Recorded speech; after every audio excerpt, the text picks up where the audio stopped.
witches. Also the power of friendship. Oh, rainbows and puppies and unicorns and stickers and shit. Oh, Jesus, I haven't felt this good in years. Pump myself up. Oh, yay. Spiky trusty dildo time. I'm an idiot.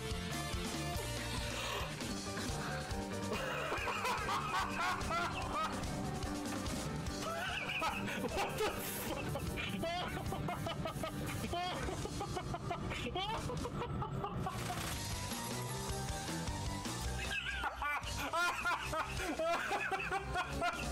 But I make it gay.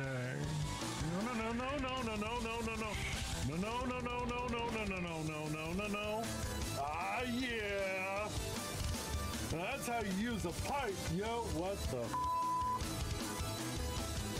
Easy sliding. Hooray!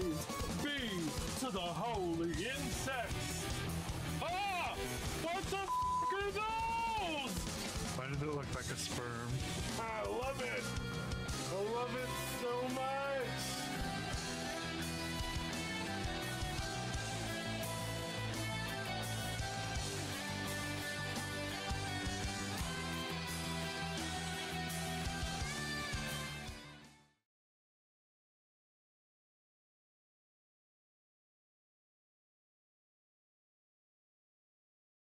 What's going on, everybody? Hi. Welcome in, Cage, Mr. Wagner. Hello. What's the 80s? Well, that was a glorious time, my friend. Glorious time. Many, many great people were born. Gaming industry was just hitting its first stride. Then it almost crashed. Then it was revived.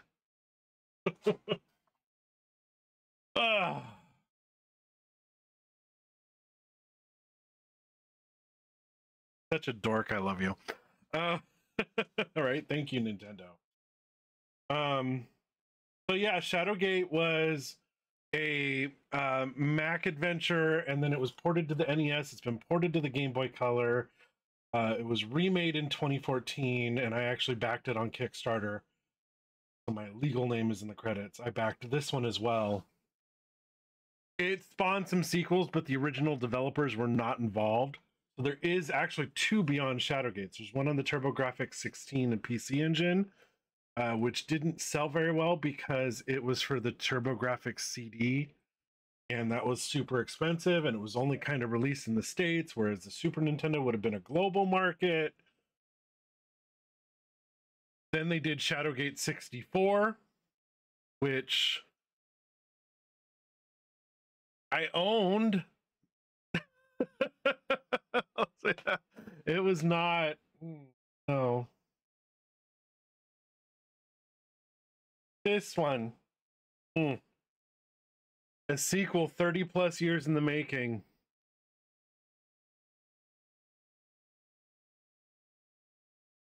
Brings a tear to my eye. And yes, I backed this one. This one actually has my former screen name in the credits. But this takes on that 8-bit, or I think it's more 16-bit, made to look like 8-bit, but it's very NES. So got them confused. Okay. But they did, this is the original developers, called the original script, all that good stuff. Exactly, sir. That was the port to the color. Is a sequel to that. Oh, it's one of my, oh, so funny. It's one of my mom's favorites. So yeah, it's her and I would spend like hours trying to beat it. Think you've watched Doom play? Probably. I could see Doom knowing this one for sure. Well, the original anyways. Yeah, so this was supposed to come out last year. But you know, all the stretch goals for the Kickstarter came out, you know, and all that stuff. So they had to work on more stuff. There is like, it's like 300 times bigger than the original game. It's going to be awesome. I can't wait.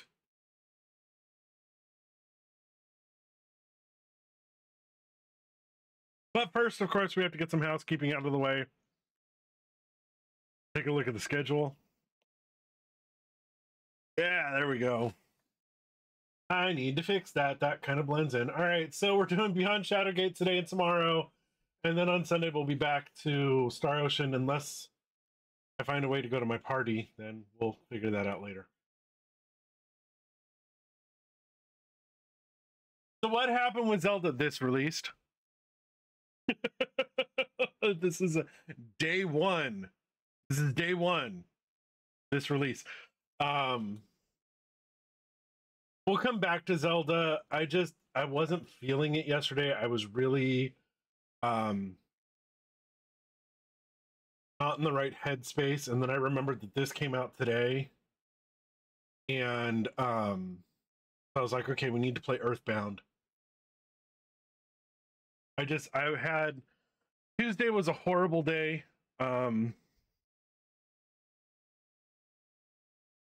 So, but no, it was just related. It was related to my mood, my emotions. It wasn't anything.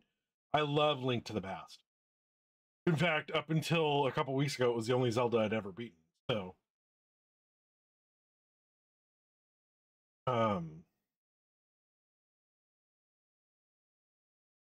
it'll make a comeback probably after Halloween, because we are starting that next Sunday. Yeah, a week from Sunday. So Twitch or Treat is coming, y'all. Twitch or Treat 2024, Resident Evil 7, The Quarry, Ghoul School, Dead Space Remake, Silent Hill 2 Remake, Zombies Ate My Neighbors, and a little, really almost unknown franchise called Castlevania, and it'll be my first time playing through it. Ever. I just don't know which one yet. I'm leaning towards the original. It's also been recommended to me to do 4 and Symphony of the Night, but I'm thinking it's down between 1 and 4.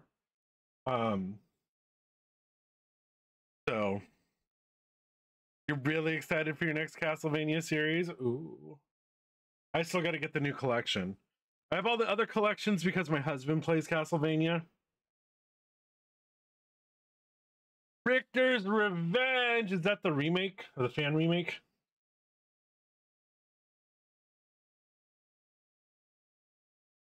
Or a mod or something?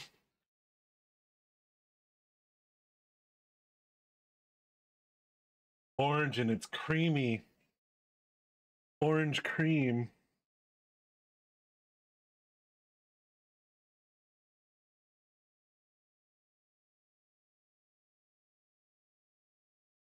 I don't really care about physical, although now that I have my own PS5, Jason can't play any of my games on the other PS5 unless he goes under my name.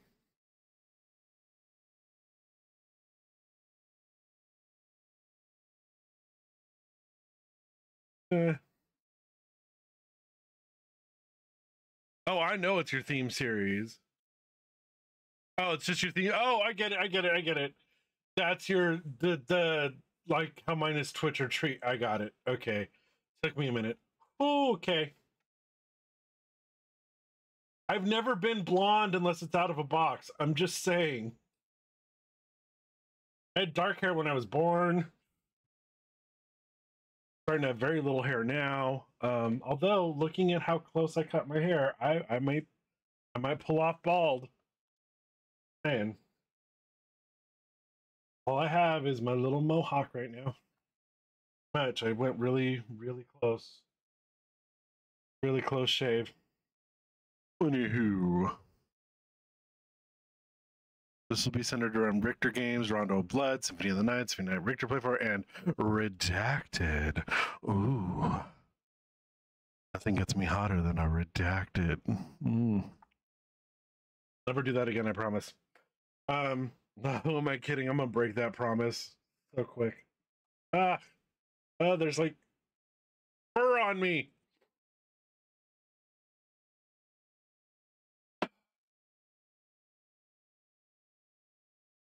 So I hastily put the scene and everything together last night. I didn't even have the game yet, so I had to test it with some other game. I'm worried. Sort of. I don't think this is going to be a heavy on my CPU game, but heroes. I have never had good luck playing from the computer. We gonna find out. If not, this might become a YouTube series. Might have to do it in my off time. Please don't. Okay, I won't. I'm doing better. I'm every day is a little better. I still have some pretty, it's not high, but still elevated anxiety. So, but yeah. He says the car is probably fixed. I'm not holding my breath. Oh my God, you clipped it. Oh no. That's awesome.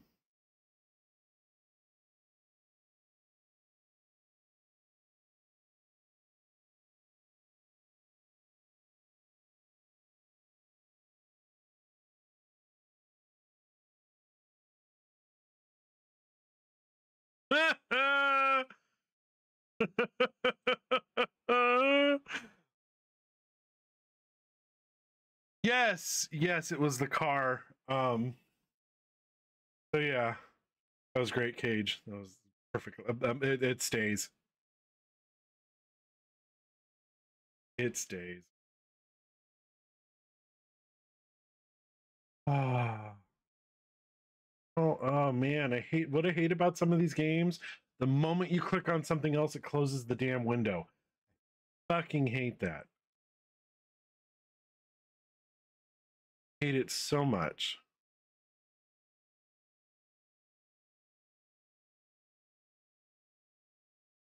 How about some shade? Those drag clothes look like a donkey to pinata and threw up. We got that one last time. You look like a Lisa Frank serial killer. Love that one. That works. Believe what you want. See if I care. Hypersexual bitch. Ew. Yeah, that told a story. I love it when it tells a story. Love it. Absolutely love it. All right, that's a problem. Hang on.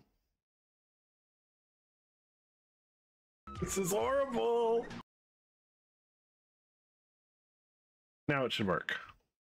Yo, yo, woohoo, Yoshi. All right. What do you guys think of the new backgrounds and the new frames? I did like an autumn gradient for the frame. And then I decided to go with pixel art autumn landscapes for the backgrounds. Pretty awesome. I really love it. I enjoy it a lot. Okay, guess what?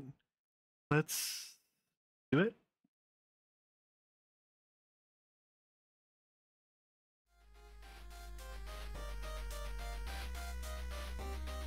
Here we are.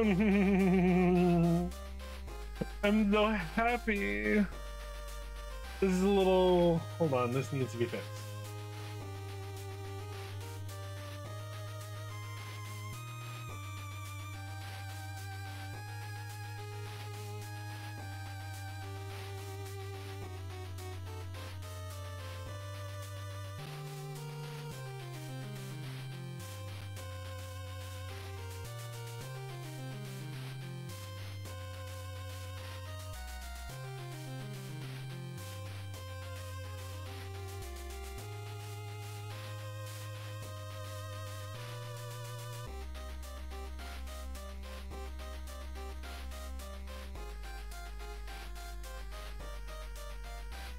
Good idea. Give me a second. I need to fix this.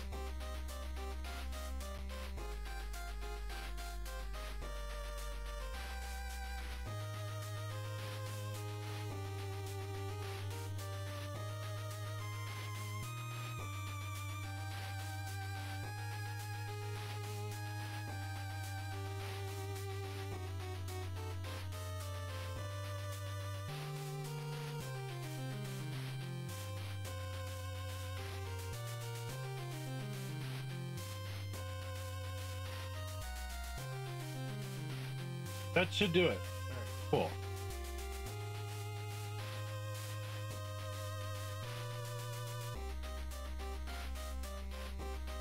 cool. It has to be open in order to control it. There we go.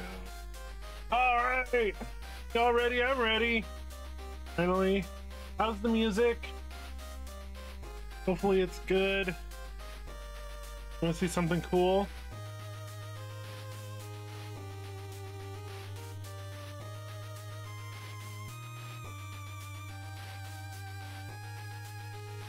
Get to the tease.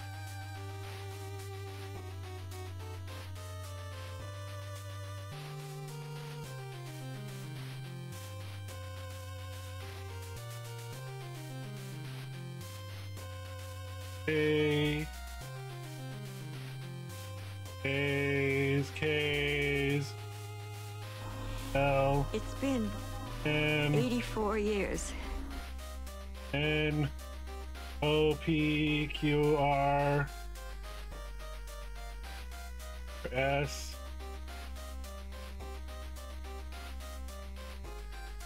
There it is.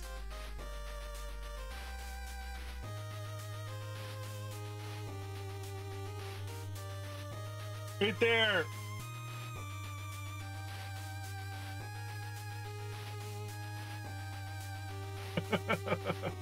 Sounds okay? All right, cool.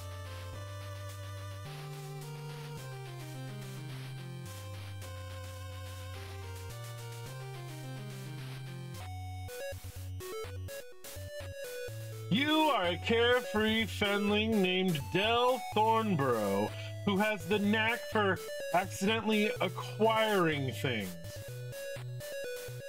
from a thief. You have been accused unjustly in your mind of stealing a small trinket from the hand of the Duchess of Trehelm. The Duke didn't seem to understand that you were merely safekeeping the bauble for the Duchess against the riffraff and lowlifes that are commonly found in the capital city of Gwenenthal. Unceremoniously dumped in this dark cell, you wonder at your fate and at the horrible luck that deprived you of a fair trial.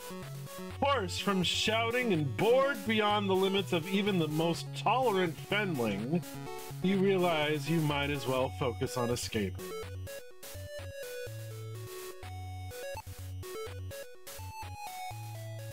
Flicking the dry straw over, you decide against lying down upon it. This straw is fit for nothing less than kindling for a bonfire.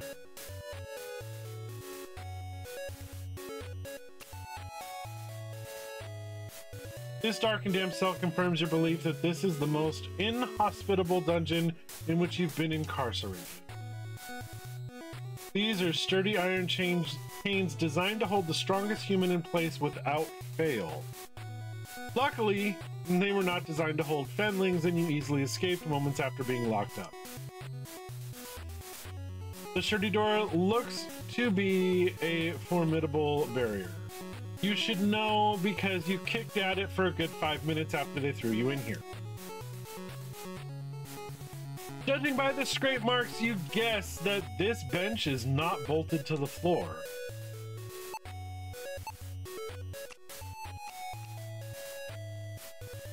Unable to move there.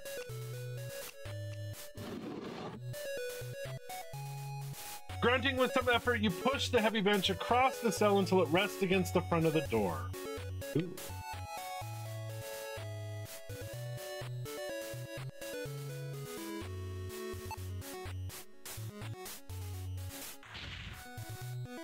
With great expertise, you strike the flint against the steel The straw creating a small, against steel, the straw creating a small shower of sparks.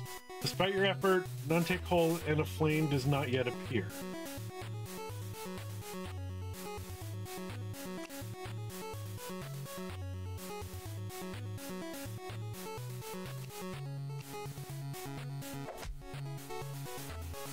That only hurt your hand. Rose Stargazer just redeemed gummy bears. Gummy bears!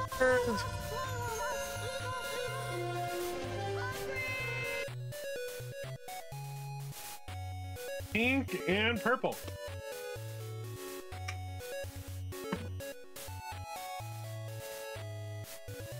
Good.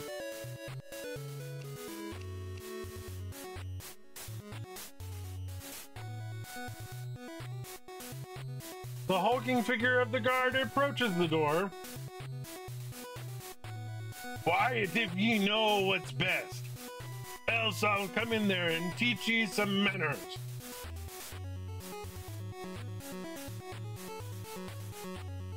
A maniacal chuckle follows the proclamation, lending credence to his threat.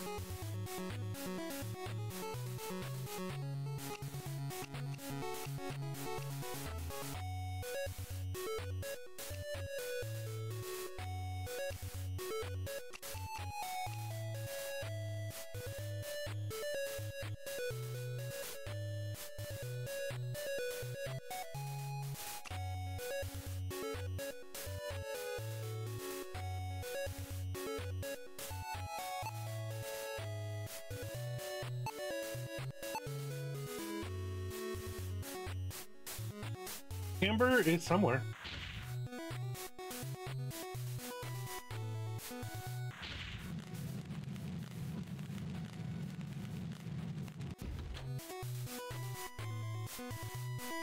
Smelling the smoke, the guard comes rushing to the cell.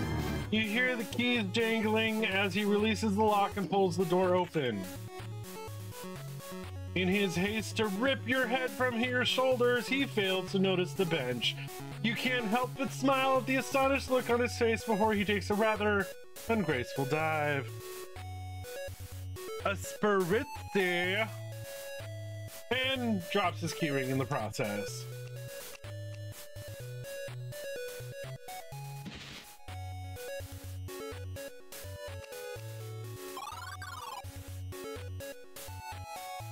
You lithely jump over the bench as you exit the cell. Realizing you are still in a dungeon, you stifle your excitement and keep your eyes open for danger. Knowing that the door to your cell is still open, you wonder if that guard could still be a threat.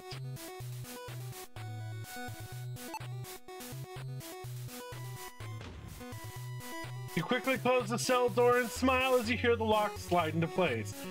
That takes care of that brute, you think. An ephemeral creature appears before you. It speaks. Hee hee, look at you, Dell. What an interesting thing you are. I foresaw you rotting in that cell forever, and yet here you are, defying your fate. This could be such fun. I believe our journeys follow a similar path, so I will join you for now. Much danger lies ahead, and I will give you advice should it please me. Adventure awaits, and I find this dungeon quite tiresome. So let's go.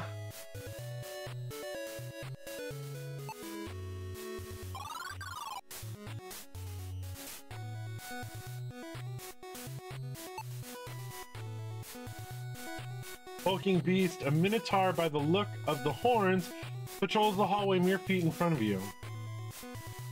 As you investigate the locked cell door, you notice it's stained.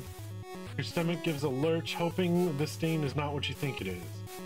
The wooden boards are too tightly jammed into their brackets to move. You are familiar enough with dungeons to know there is no unlocking this door. This rusted iron grill is securely fastened into place. You should smell it, admits, immediately tells you what it's commonly used for.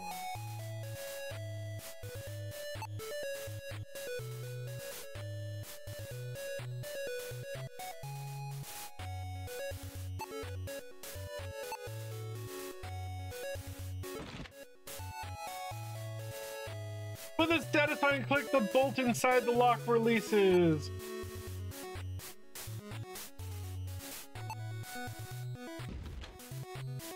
The hinges groan as the door slowly opens.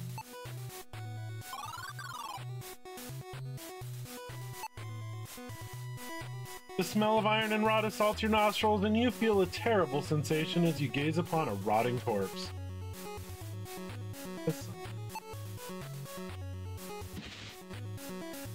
You remove the remnants of a strap from the skeleton. The ominous sound of steps can only be the Minotaur approaching. You decide stealth is your only chance for survival. As your mind races, your new friend pipes up. Hee hee, the eyes of the Reaper are upon you. Such fun. You have mere seconds before death takes you. Hide or you will die. The door shuts moments before the hideous face of the Minotaur appears beyond the bars. He catches the faintest trace of your scent and stands firm just outside the doorway. You hear the heavy thud of footsteps echo in the distance as the Minotaur gives up and continues his patrol. You survived again. Remember this, Del. You must act quickly when you sense the Reaper's gaze, or you will surely perish. Nice.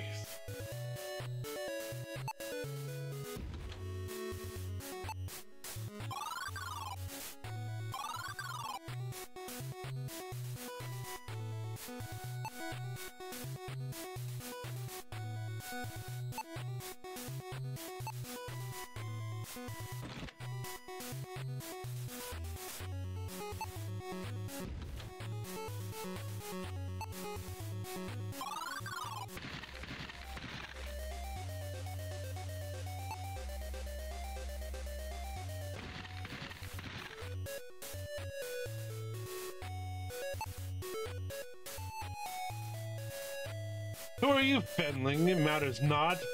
I'm Edward of the King's Guard, master of the artillery division. Moons ago, we were escorting the king to the southern docks when we were ambushed by assassins. While many soldiers of the guard were killed, a few of us were imprisoned here to rot.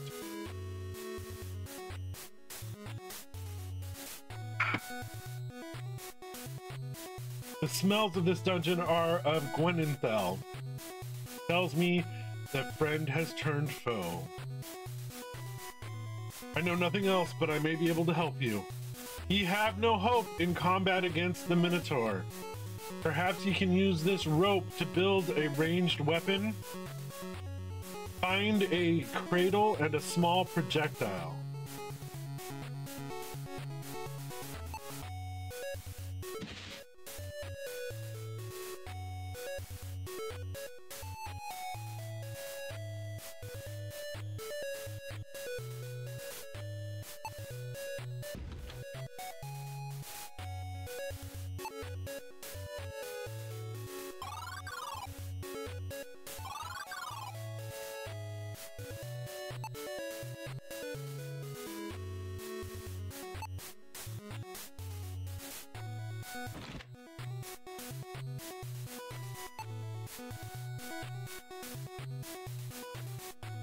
Gonna open it first.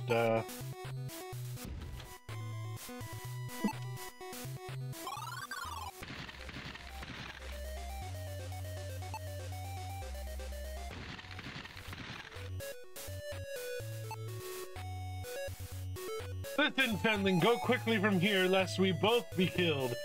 Escape this dungeon. Tell the people that Joshua, the King's Council, is unjustly imprisoned. It has been ages since our party was assaulted and the king captured. They intend us to die here, but I refuse. I pried this stone from the wall, but these forsaken manacles cannot be broken. Take it, find a way out and free us from this pit.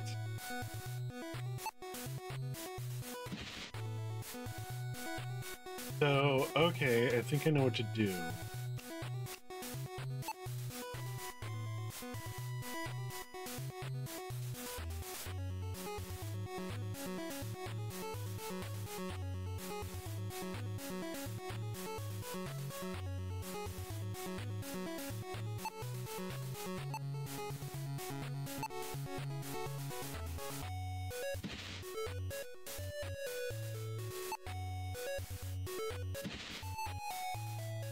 All right.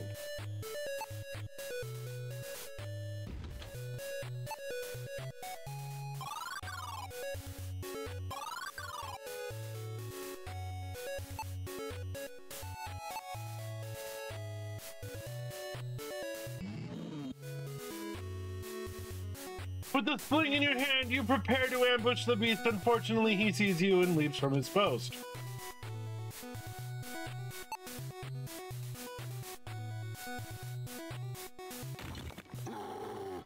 As soon as you start twirling the sling, you feel a magical influence take over your body. Death to the Philistine! Nice throwback. What kind of game is this similar to? Shadowgate? Deja Vu, Uninvited, you know, the 8-bit adventure era. He cries, you release the stone. With the sharp crack, the stone connects with the Minotaur's forehead, toppling him instantly. Might need to get the tingling checked out, yeah. It's his Peter tingle. Elated, you resolve to never admit the shot was sheer luck. Or explain why you randomly called a 7-foot half-man, half-bull a Philistine. Grab the axe and lift, but it does not move 1 inch. Clearly not a fendling weapon.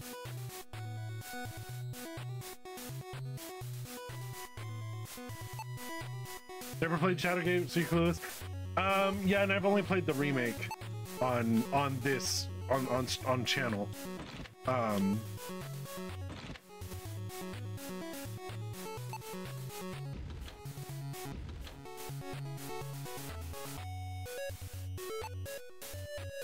I think, have I played the original? No, I don't think I have.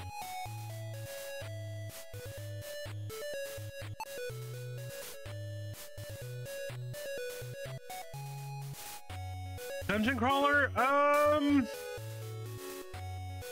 Guess you could call it that.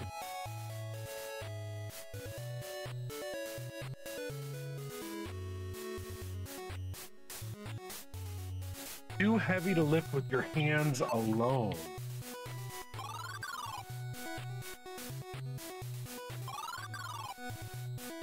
I mean, I could see like,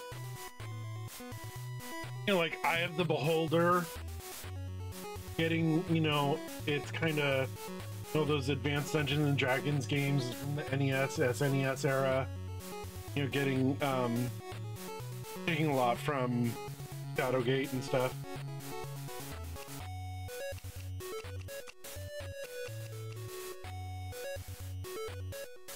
The weary prisoner looks up at you, a glimmer of hope fills his eyes. He says, I know not who thou art, little one, but I have no choice but to trust thee.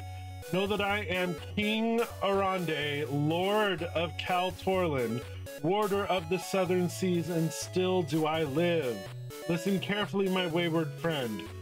Fiends have usurped my castle, imprisoned me. Water is essential for human life. Yes, it is. And my loyal confidants within this dungeon for reasons unknown.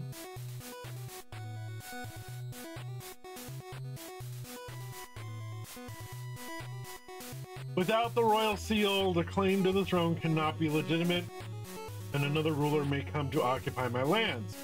Suddenly hear the jailer, you gallantly knocked out, thank you very much, start yelling at the top of his lungs. The king looks alarmed. His speech quickening, take this. He rips the emblem from his sleeve and hands it to you. Find the barkeeper. He and others I trust will recognize my crest. They will show you the way into my castle. Outside the cell, the jailer continues to bellow. The royal seal is obscured by sorcery. There is a scroll containing the disenchantment spell behind a loose stone in a castle stair. Seek the hidden way from my chamber and say to thyself the words from the scroll. Quickly now, ye must leave before the guard returns.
Uh-oh.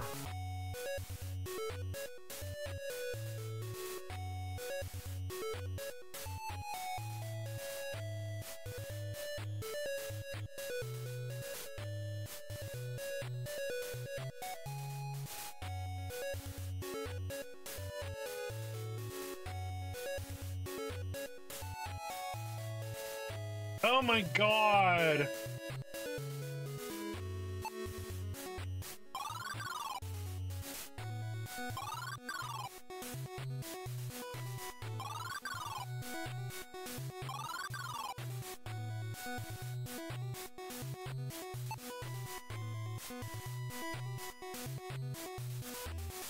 Where do I? Oh my goodness, okay.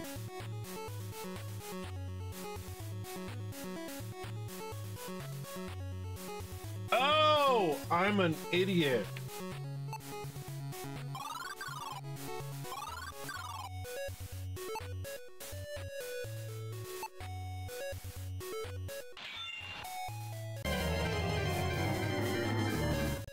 Wow. Okay. Oh, fearlessly you jump down into the drain thinking that it can't be any worse than an enraged minotaur. You fall an indeterminable distance before hitting cold water. Gasping for air, you bob to the surface of a subterranean river. A moment later, you wash ashore, shivering and coughing. You pick yourself up and continue your damp but daring escape.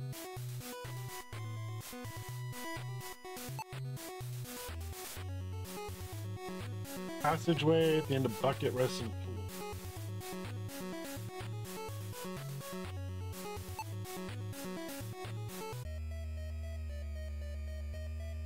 Against your better judgment. Oh crap, I just died, you guys. You plunge headlong into the river. Circumstances happen much the way you expected as the fast-moving water whisks you away down the tunnel. You are tumbled and bounced against the rough rock walls until you lose consciousness and drown in the swirling waters. It's a sad thing that your adventures have ended here. It's our first death, and we got an achievement for it. Oh, man. And so I need to go this way. Cool.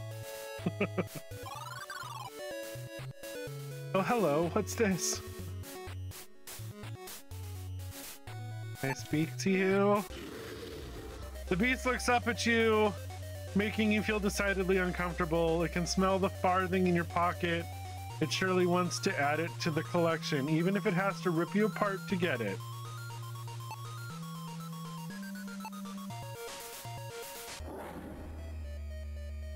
With a quick lunge, the hulking beast attacks you, ripping out a good-sized portion of your neck.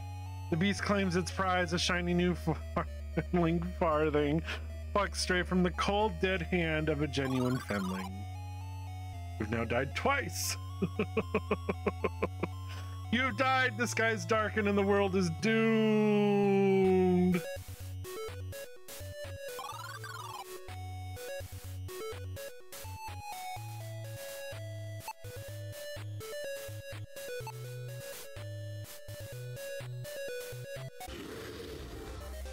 Beast looks up at you, making you feel decidedly uncomfortable. It can smell the farthing in your pocket.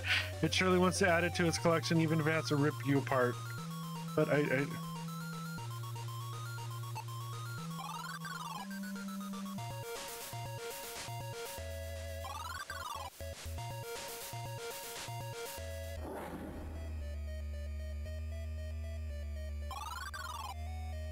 Okay.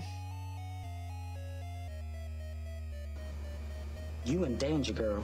Super danger.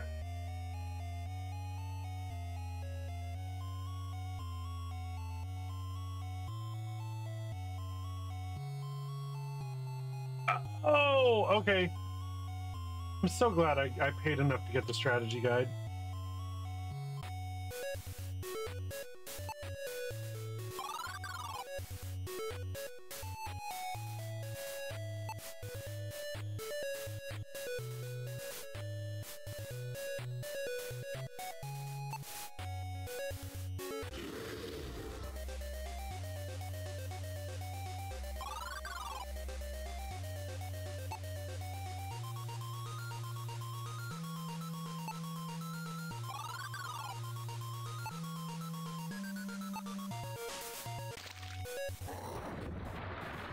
You pull your lucky fenling farthing from your pocket.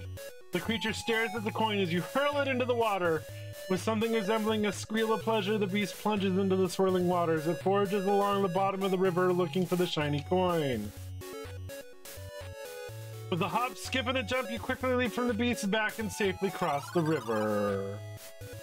Well, this surely is a well. Or at least it's some sign of civilization. You feel relief as freedom is close at hand.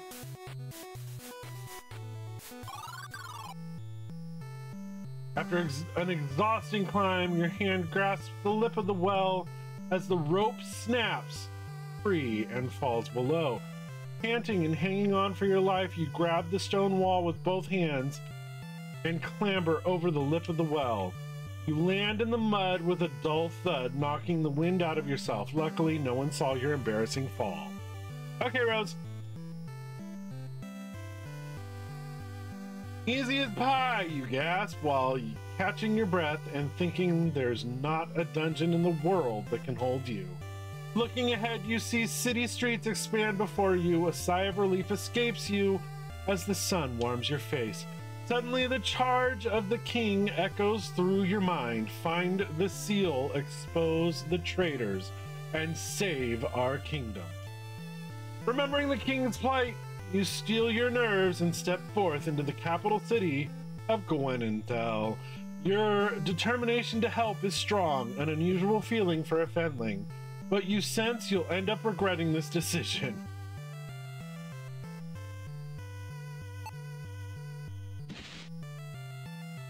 You bend down and snatch up the silver coin, escaping a dungeon and finding a shiny coin. This surely is your lucky day. Don't call me Shirley.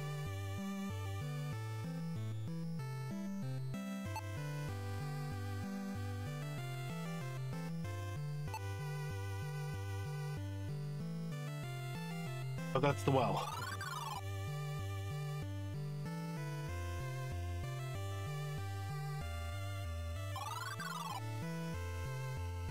Arms in the blacksmith. Rusted Blade Inn. Read the proclamation by order of Prince Elrith, beloved brother of the late king. All must evacuate tomorrow. Able-bodied citizens shall be recruited for the immediate defense of their homeland.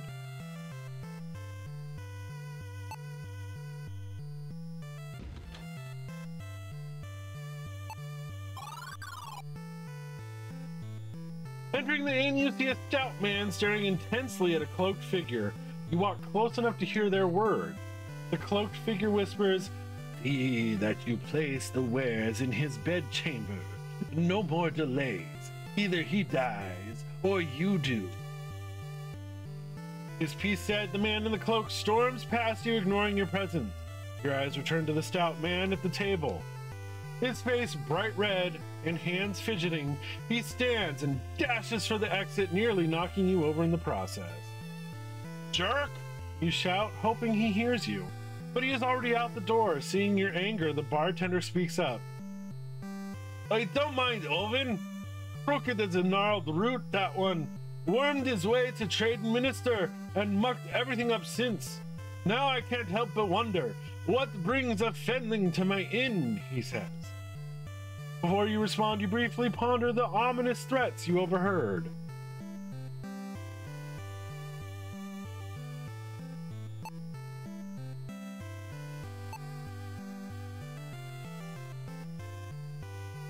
You show King Arande's emblem to the barkeeper, asking if he recognizes the fabric. He looks startled and leans close. He whispers, "Do ye want to be killed? Put that away. I'll not be telling ye anything without coin for me trouble." With that, he resumes wiping the bar, ignoring your presence.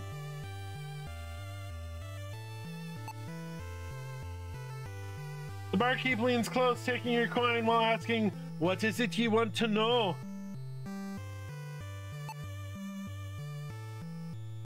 You share the details of your perilous dungeon escape with the less embellishment than your usual recanting of events.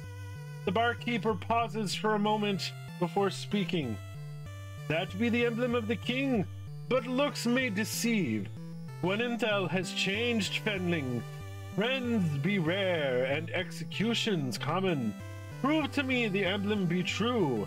Now take your drink and be gone, he says quickly before yelling, "Herna, a drink for the Fenling."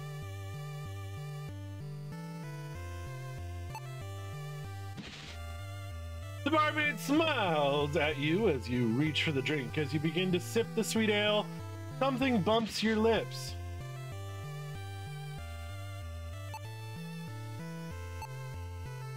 The note reads, "Prove it, be real. Curious be the cat. He knows the truth."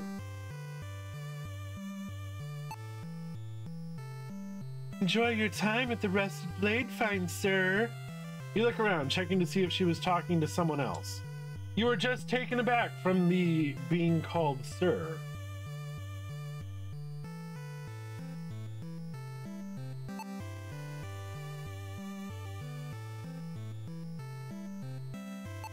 That sucks.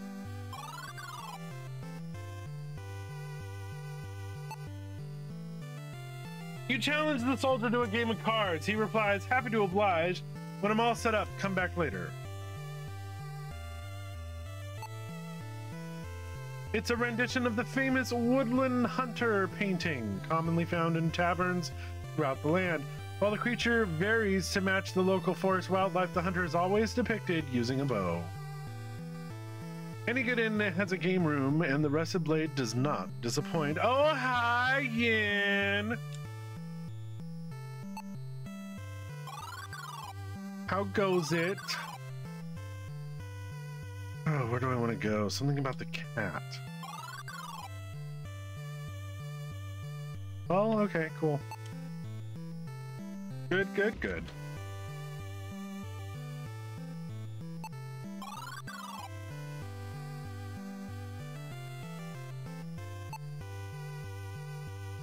I hope you enjoy my humble shop, little sir. Please peruse my wares, but do not tarry before you buy.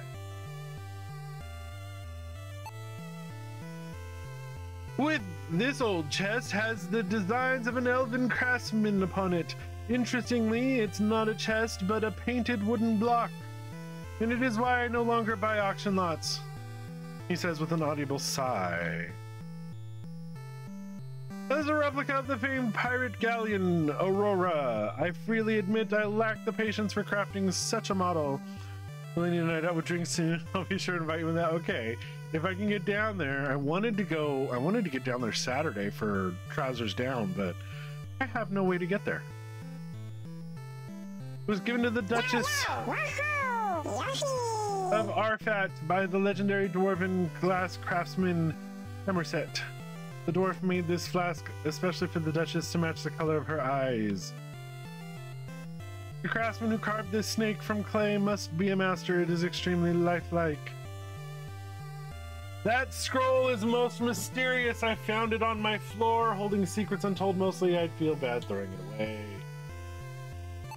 But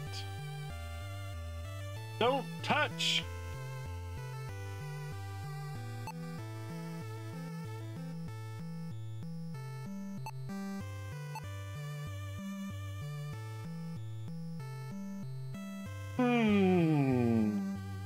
The shop owner looks at the emblem in your outstretched hand. A regal design, but I do not trade in fabrics.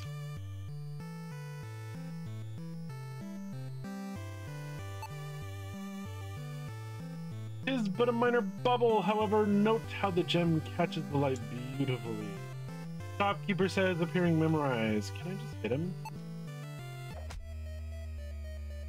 You leap into there and punch at the clerk, your blow glancing off his cheekbone. Guards, he shouts at the top of his lungs. Running soldiers storm the shop and drag you into the street. You are quickly shackled and taken to the dungeon. You do not escape. With your failure, evil has prevailed. Alright, so that's not the way. Alright, let me try using the note on him.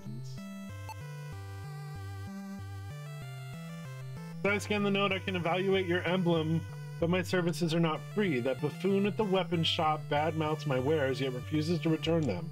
Get my golden dagger from him, and I'll verify the authenticity of this emblem. Off you go. That's what I was supposed to do.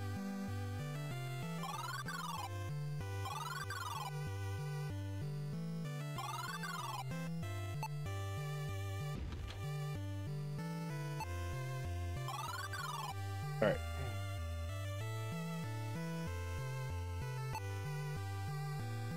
You explain your interest in the dagger to the clerk.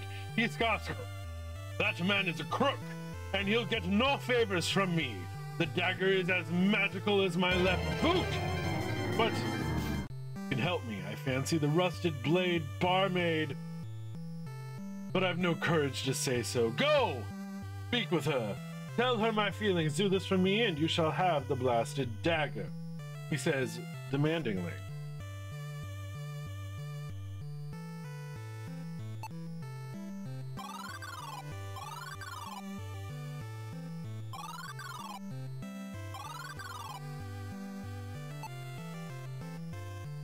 You relay the weapon shop owner's interest in the beautiful lady. Her cheeks blush a bright pink hue, and she says, I fancy him too, but I could never be with him without a blessing.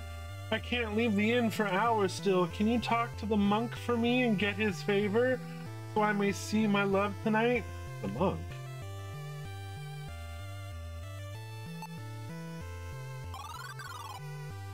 Not a monk. Monk.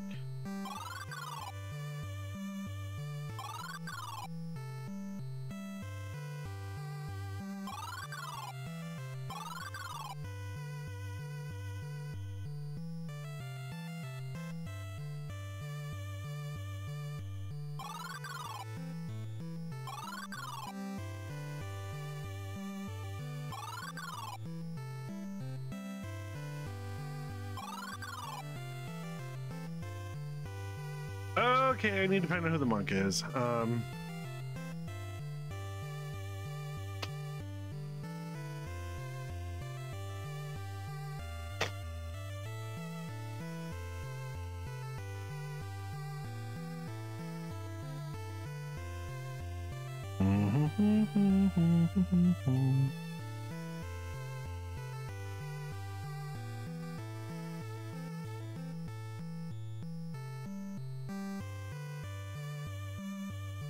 But where is the monk?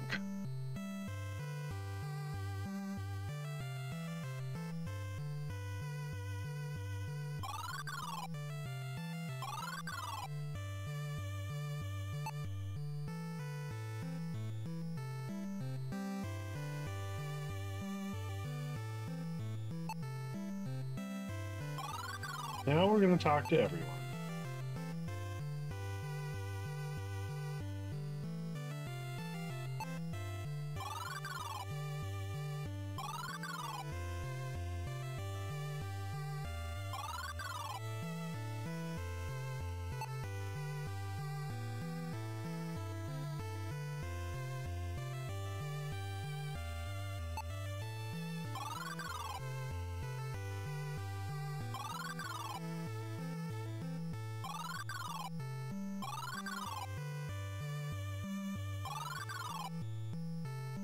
I don't think this is the monk.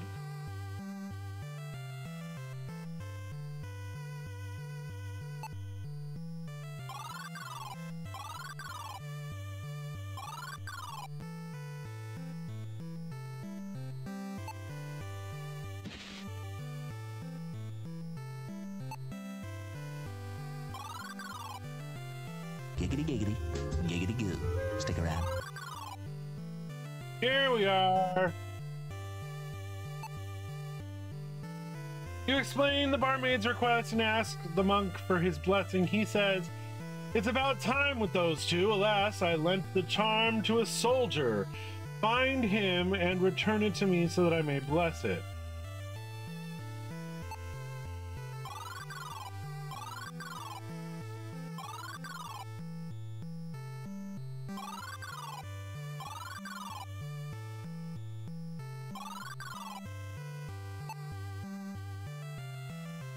I only play for money, Fenling. If you don't have a coin, then be off.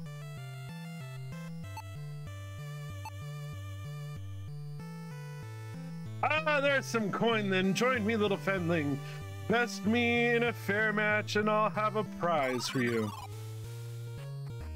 All right. It's high-low, basically. Oh, ad break. Not bad. The game is high and low. It's so simple, even a Fenling can learn it all. All you do is pick high or pick low. To win, you must guess correctly. If the next card in the deck is higher or lower than the card you see now, if you pick low and your card is lower than the one on the table, then you win. If your card is higher, then you lose. Win 5 hands in a row, and I'll give you a genuine shiny war medal I got from the last fool who tried to best me. Let's quit yammering and play. I'm gonna go low. I.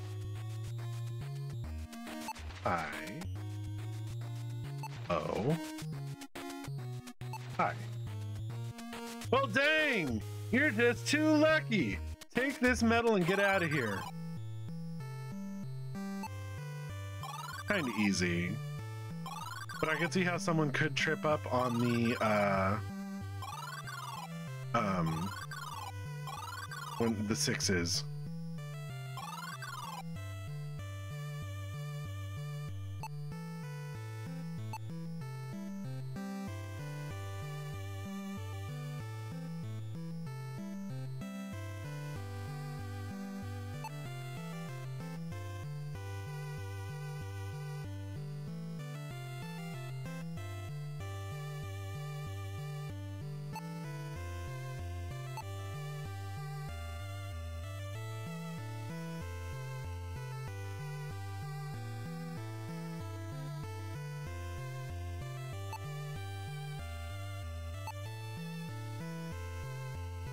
Well, what the hell? Oh, speak to the soldier. He is willing to part with the luck charm if you can retrieve his war medal from which soldier?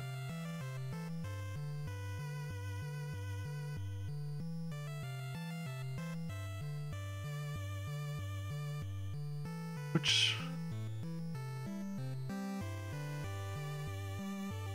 Oh.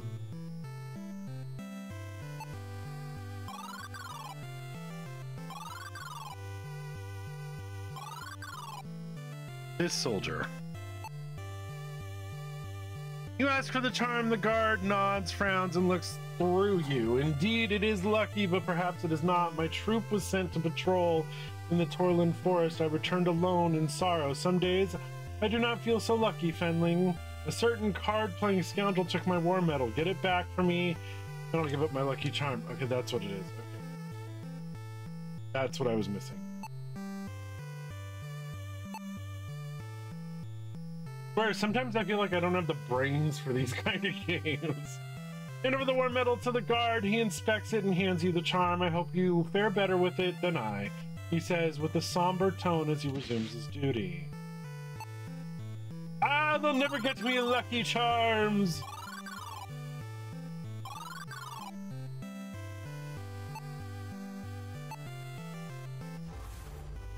The monk takes the charm, whispers some words, and he returns it to you. Whoever holds this charm will be blessed.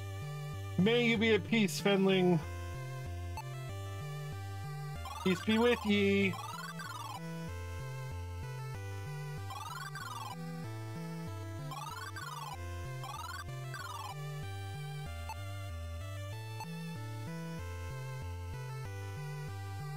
The barmaid smiles widely as you hand over the charm. You did it. Give this to my love and tell him to meet me. Thank you. She kisses your cheek, then quickly returns to her work, leaving your heart fluttering.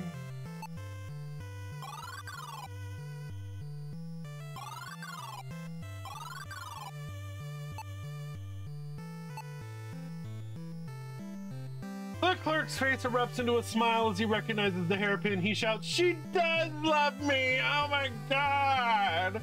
But I'm gay."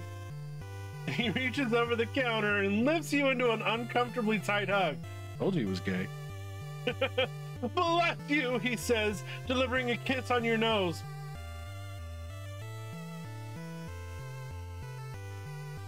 I mean, hello? He lowers you down and hands over the dagger. "Take this, you earned it, and my thanks." You grab the dagger, smiling thinly. Wiping your face, you reflect that these two are perfect for each other, with their love for excessive displays of affection.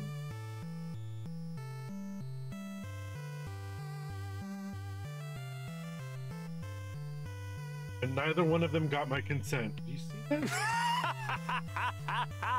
Yes, now ma'am. that's a stretch. Oh. Oh.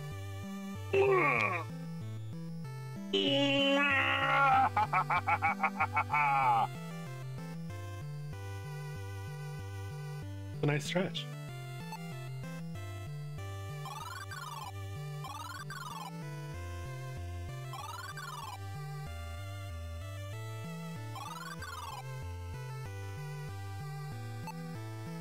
How much is this game? I don't know. I backed it, so I basically pre-ordered it. I don't know if it'll let me look, but it's on Steam and GOG.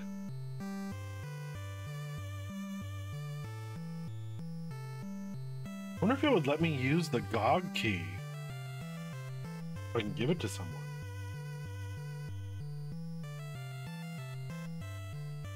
$16.19. Yeah, it's 10% off until the 26th. $16.19 for the regular and $22.48 for the special edition.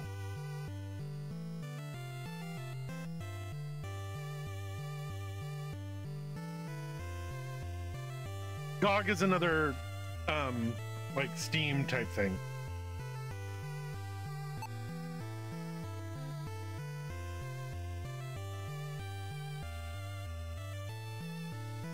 Excellent, thank you for getting me this fine object.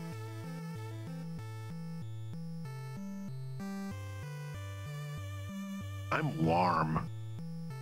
It's not all that hot in here in comparison to normal, you know. Got a little drunk. No worries. I'm glad to have it back. However, this is a shop after all. If you are interested, I will part with this dagger for 1 gold coin. It's a steal at that price. Now let me see your emblem. Yes, it is authentic. Take this note to the barkeeper and show no one else, or you risk your life.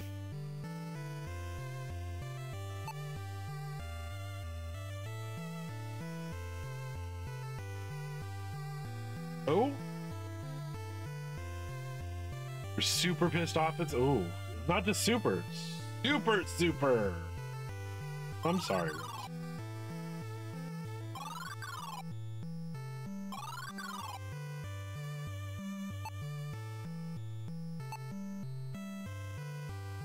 The barkeeper reads the note. Aye, ye be telling the truth.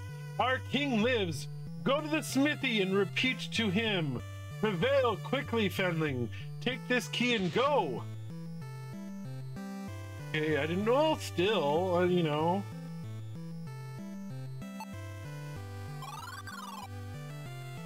Sorry that you were pissed off at someone.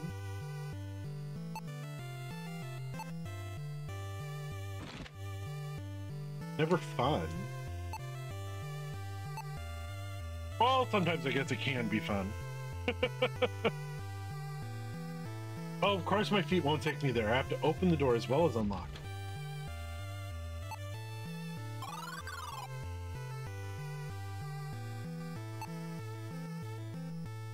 Remembering the innkeeper's words, you say, prevail. Blacksmith's face changes to a wide grin. He says, I knew it! Hurry, to the back! His massive arm nearly rips the door off its hinges as he beckons you into the room. Ooh, massive arm. Oh, oh, daddy. Out the back through the cave, you'll find an entrance among the rocks. If you get stuck, use the map for help. Now go. Your little axe to tell me now. Go for it if you want. You walk past the mountain, doubling as a blacksmith. And into a small room. Suddenly the door slams shut behind you. Voices you don't recognize shout orders at the blacksmith to open the door. It sounds like the royal guard is looking for you. You hear keys fumble at the lock and drop as the blacksmith curses his clumsy hands. He's buying you time to escape.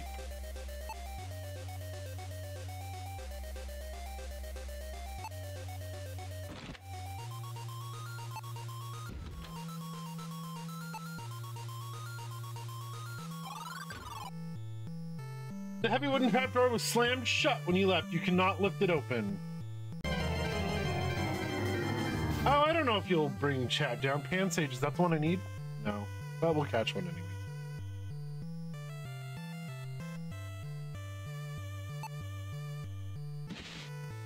You pick up and examine the discarded parchment. You realize that it is a piece of a map of the kingdom and surrounding lands.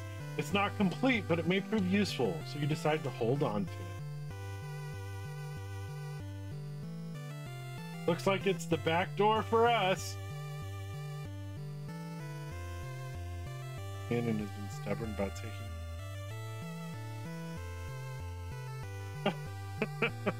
I can see where this is going. Disorganized and disarray. Ugh.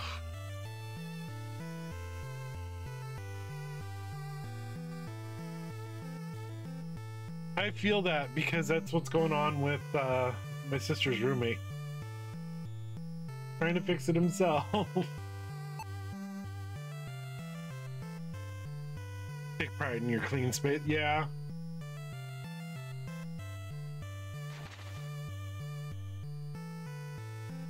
Oh, that's the map.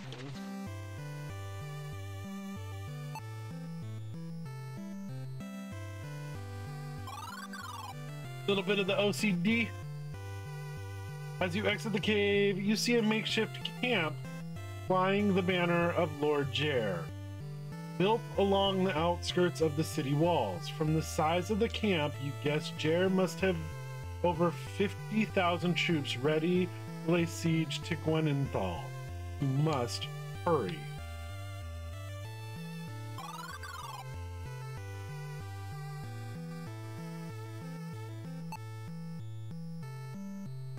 Large stone slab sits loosely in the wall.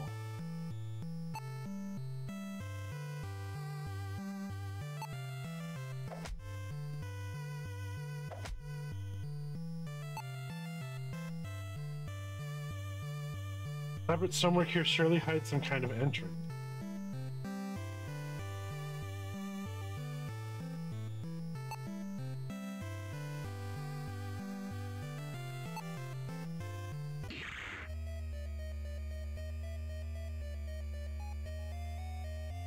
Oh my god! The achievement was called "What's the Point?" Can't get the bolt off of the control arm. Oh. No, I'm still gay. Even though my father was a mechanic, I know shit about cars, except I know how to change a tire, and I think I could change oil. Oh, you hear the cranking sound of machinery. Suddenly, several spikes explode upward from beneath you. Your body is pierced in multiple places. You do not survive. I really should have a fucking death counter. At least you know how to do those, that's true. Oh, and I can change my battery. Okay, the guards approach, the hidden entry.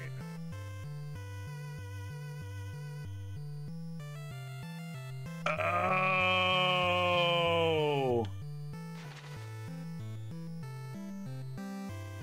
See this pattern right here?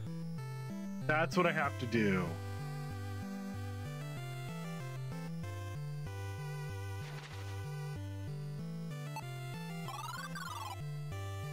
Okay, so it was...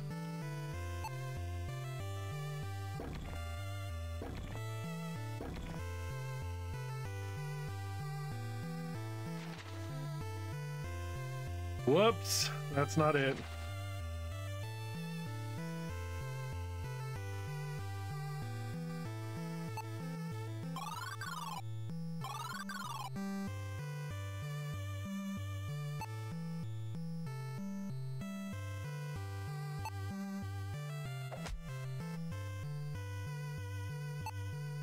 Alright, we're killing ourselves.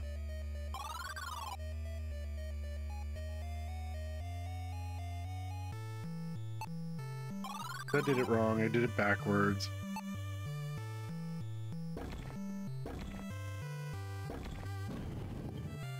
There we go. Broke about 3. Oh my god. Oh wow. Thunderstone slides backwards. You know what? You know what I would say? YouTube videos, dude. That's how my sister's roommate is fixing his car. Is just looking everything up on YouTube, symptoms, everything, you know, and it's kind of working. Hello, oh, Koopa Booey. That reminds me of one of my favorite lines from DuckTales, the movie. Booey. Thank you for the follow. I appreciate it. Hope you are well. And if you just want to lurk, feel free to lurk. As the Thunderstone slides backward as the cranking sound of machinery rises to your left, the large stone doors slide apart before grinding to a halt. The way is now open. I'm done with this? Yeah, a little bit. There was a sip left. Now we're on to water.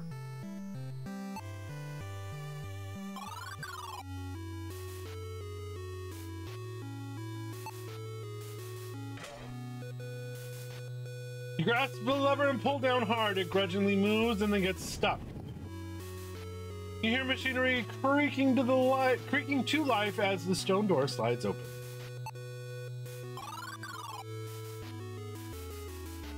You exit the secret passage and step foot into the splendor of the lower level of Castle Gwenenthal. In fact, you remember being dragged through this very corridor on your way to the dungeons. The king's word ring in your ears. Fiends have usurped the throne. Find the scroll of disenchantment. Collect the royal seal from my hidden chamber. Hear the shuffling of armored guards down the hall. You decide to keep a low profile.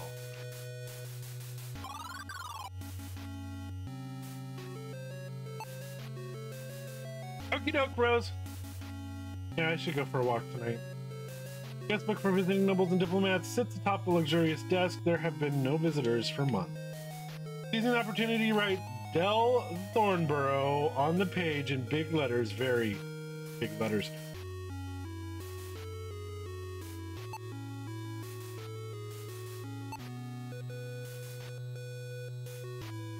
Nope. And yes, I can walk straight. Can you do one foot in front of the other, though?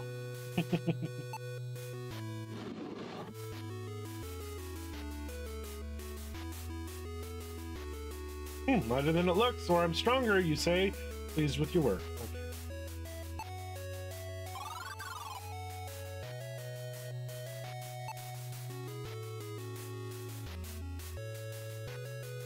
I'll need a tool to pry it out.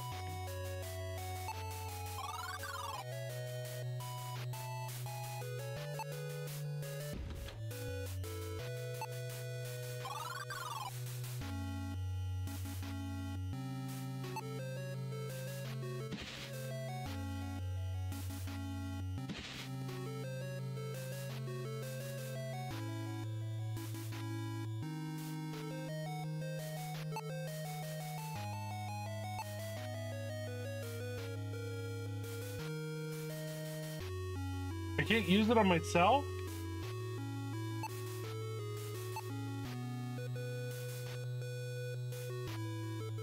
The livery of a Westland servant, you can tell because it has the crest of the High Lord Jer upon its front. You notice the pocket is clasped. You unclasp the uniform pocket, reach in and take out a gold coin. It's your lucky day. You start thinking of what you'll buy with your gold loot. You remember the curio shop owner was looking to trade. You realize that you have no use for the uniform, so you discard it. Wondering if the king has a favorite recipe, you open the cookbook and find a key inside. With no more use for the book, you discard it. Cool.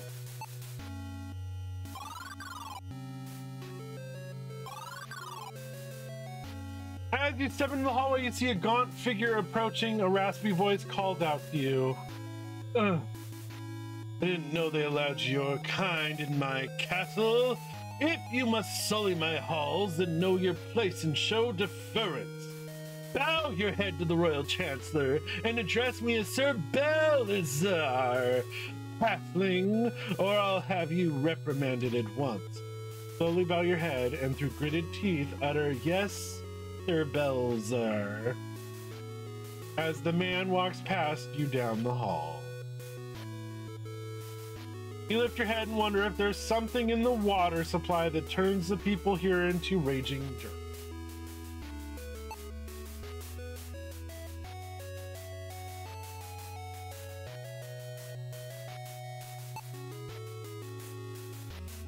Especially what would happen to depicts the scene of a large warship cutting through the waves.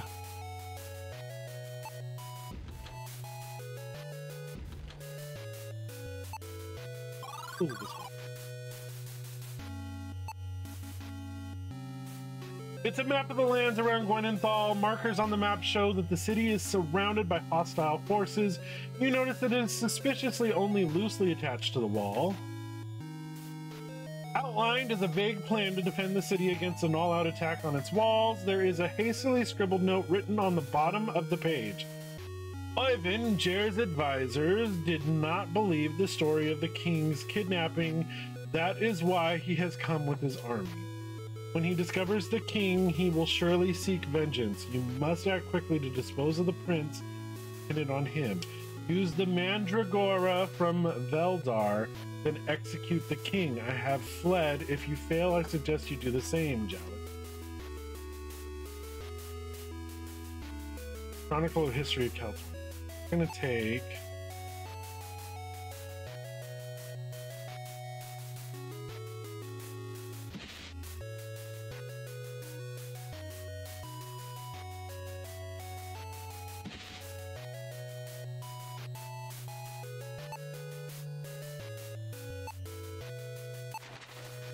You notice that the book has one page with a folded corner as if begging to be opened to this page.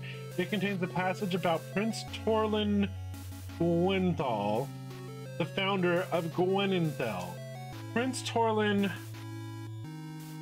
Gwenthal looked across the battlefield. The barbarians had been defeated, but at a high price. With a glimmer of a tear, the prince turned his head towards the setting sun and raised his right arm to salute the fallen. He stood there silently, paying homage to those who sacrifice opened the path to victory.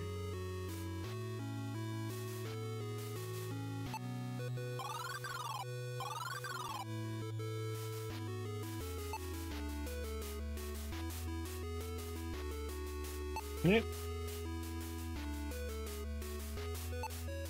iron key. Bam. Uh-oh, the glass explodes outward, launching deadly shards through your face and body. You have sprung a trap. As you bleed out, you stumble around the room only to trip and bash your head on a bedpost. And I'm dead. Again.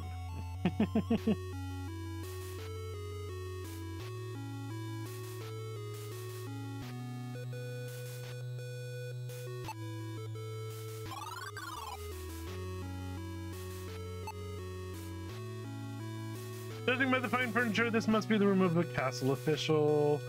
Portrait of a stunning woman is secured to the wall. Her soft features and burning eyes momentarily mesmerize you. Gaudy portrait of an obese man. The inscription reads, Oven loaneth me. You recognize him as the portly man who dashed by you earlier in Gwynendel. An elaborate stained glass image is affixed. It is retro as fuck. It is a sequel to Shadowgate. Hello. Hi, Raph. Wait, aren't you on? What are you doing? Oh, you already rated out. Okay, cool. Wait, where's your...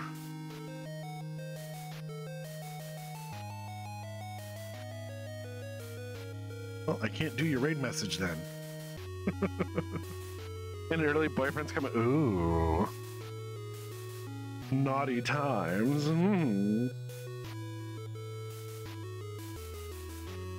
Not what I wanted.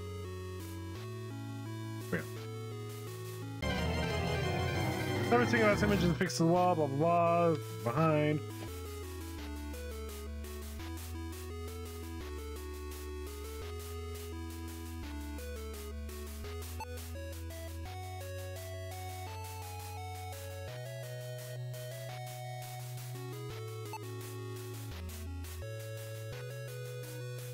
Small chest bears the same designs as the frame holding the stained glass image. The chest is locked.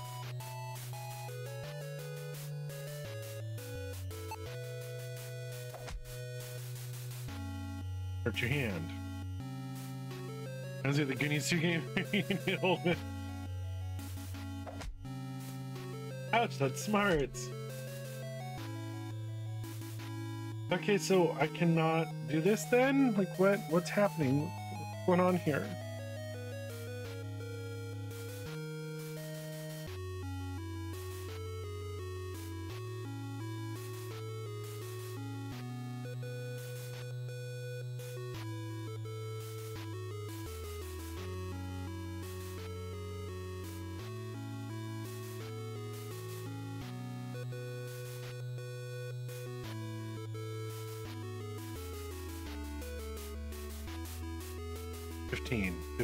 Use Iron Kingdom with a secret command will reveal a secret book. But I can't. Wait, what? I tried that. Okay, so I need to go do something else. I need to back out. That's what.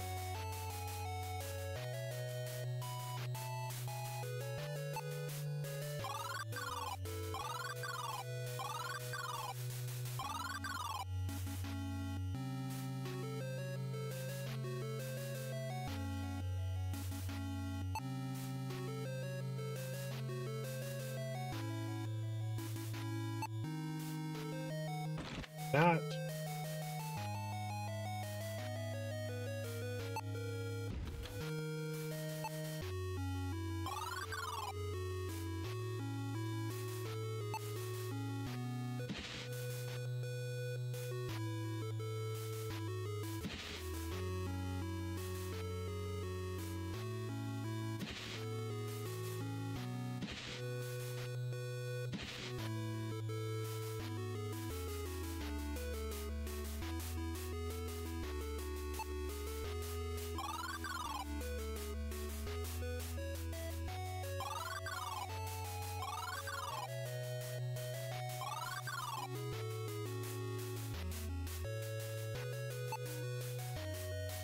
Decorative suits of Gwynendelian knights' armor line the grand hall. You look warily, wondering should you walk too close. His legs again with the baby?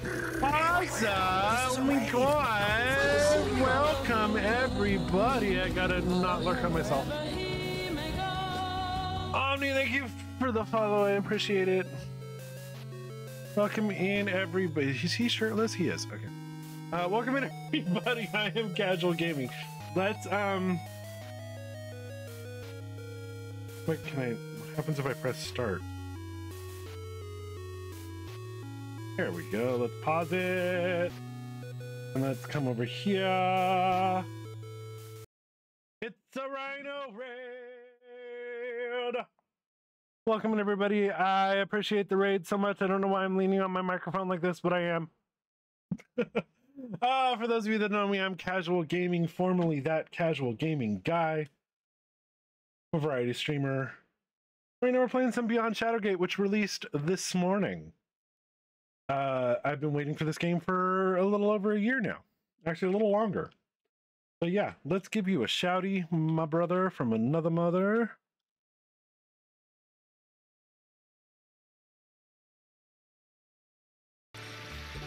Yes, playing Helldivers with randoms is basically cancer. Ruth, how was the rest of Fire Emblem, sir? And please, if you have anything you need to go do, please feel free to go do so. And anybody lurking, please feel free to continue to lurk.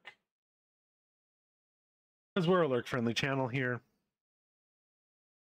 Very much so. Lurkers are the bread and butter of the world, I swear. Oh, warm today. And not even all that warm outside. Kind of melting in here.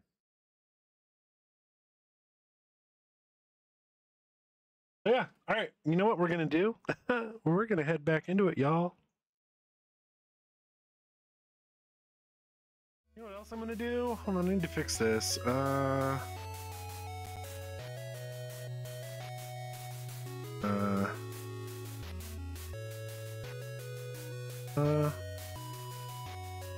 I just need this to load. Okay, where is Switch emblem, PlayStation emblem? Oh, what's the Steam emblem is? Okay, we need to find that. There it is. Fixing my stream deck, sorry. All right, oh, and I gotta pull the game back up. All right, resume. What happens if I open the doors? It will not open. Okay, cool.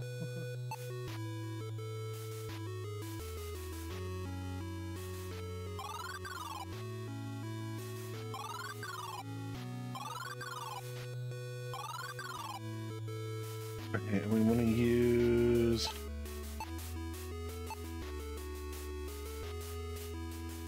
You jam the spoon into the crevice and slowly wiggle the stone free. It drops to the floor with a loud crash. A hidden space is revealed. Take it. And open it.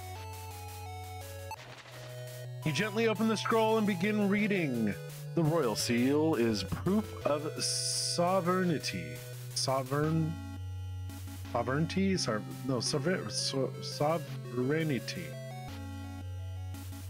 Words are hard. And only a king may bestow it on another. With the shimmering king as witness, one king shall say this spell of disenchantment to the other.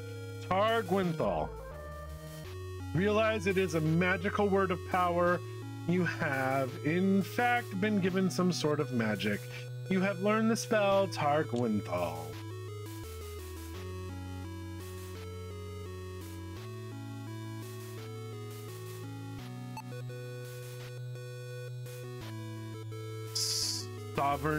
Sovereignty. Yeah, that's what yeah. It's so hard, though.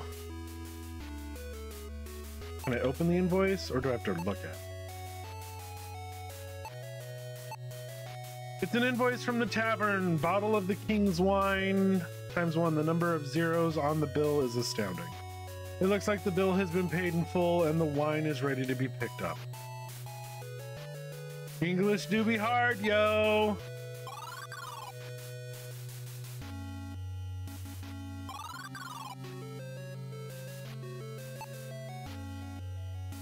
The guard looks at you and says, "Do ye have the wine? He will be expecting it."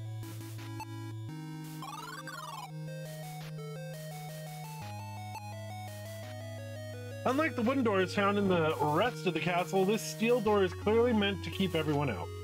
It should be no surprise that it is securely locked. The plaque says treasury. You rub your hands together and smile widely, imagining the spoils contained within.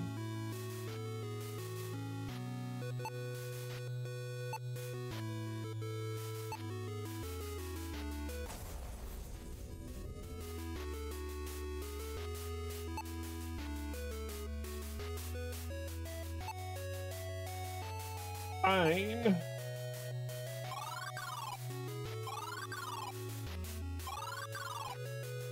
Nope, that's not it either.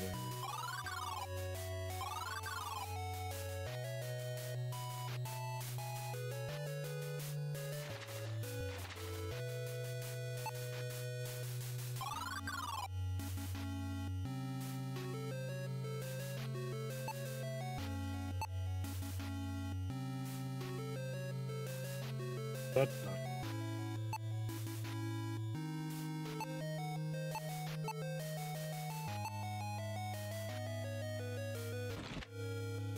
Keep it to the lock. As you turn the key, you hear a mechanical sound stirring from behind the stained glass, and it kills me.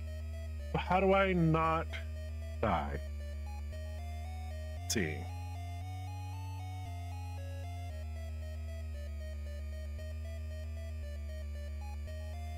Made it there yet.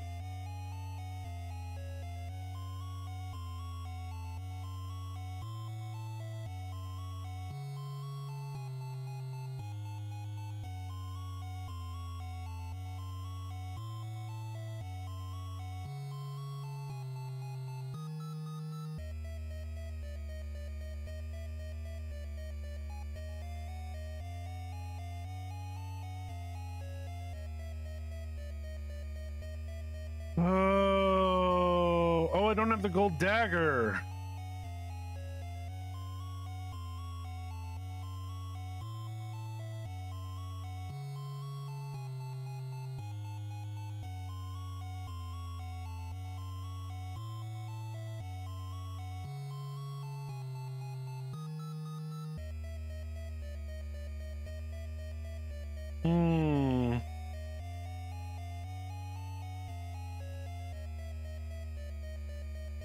I don't know what to do here.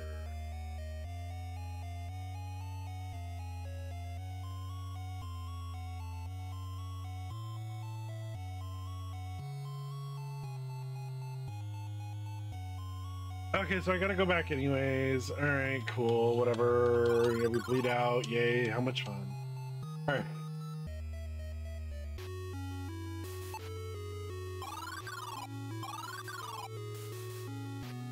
Fast travel yet?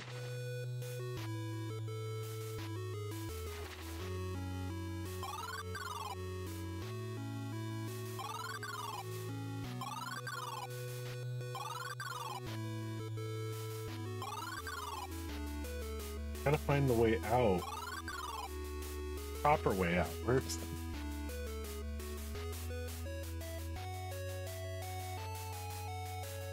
Oh, I haven't gone to the tower, have I? No, that's... Wait a minute. Huh? I'm confused. There's a way down here. Oh, I'm an idiot.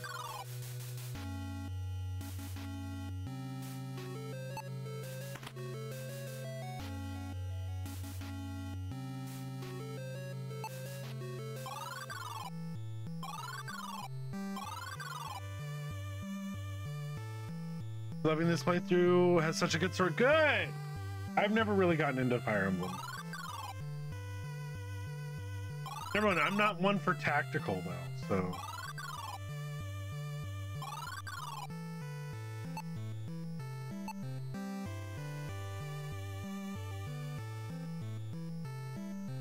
I realized I didn't read that and I apologize.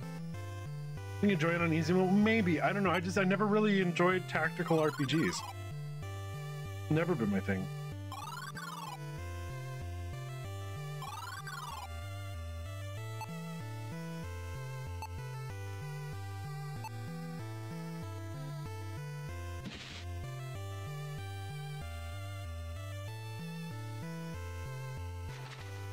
Not what I wanted.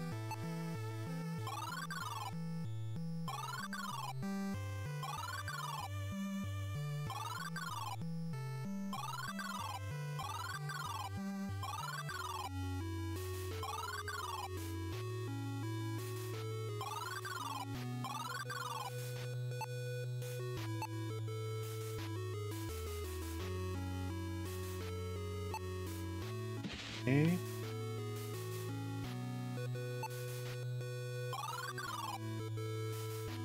All right, let's see here.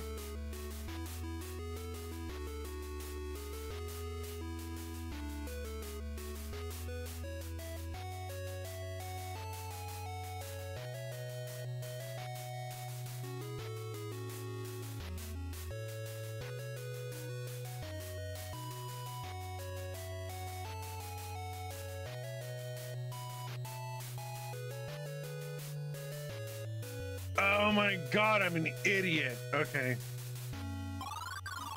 There's gonna be a lot of that during this, by the way. I'm just gonna be calling myself an idiot all the time.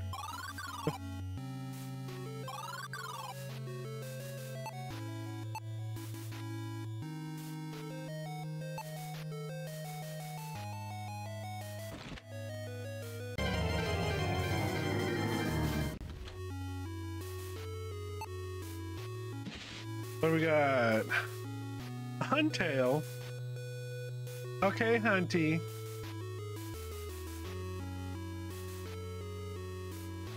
Open the book and see what we got. You begin reading the sloppy handwriting. Veldar says King Arande's embargo on Cal Zathin will be my death. This foolish embargo allows the Westland Trading House of Quissit to capture Veldar's customers and diminish their strength. If I don't stop the king, the House of Veldar will expose the exclusive trade contracts I gave in exchange for my properties. You skip ahead a few pages. I have been haunted by a dream in which a shadowy figure tells me how to solve all my problems and silence the king. The figure revealed the warden's secrets, which I discovered were true, and blackmailing him was easy. I hired bandits and convinced the warden to install a special jailer. We attack when the king travels south, but I can't shake this feeling of being manipulated, that my thoughts are not my own. The final entry reads, I awaken in a cold sweat every night, fearing capture. Elrith is less stupid than I thought. Maybe he suspects something. Ball's ready and stick.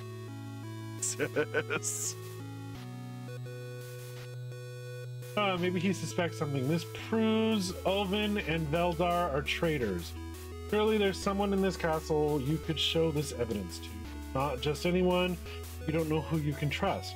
Tuck the evidence away for safekeeping until the time.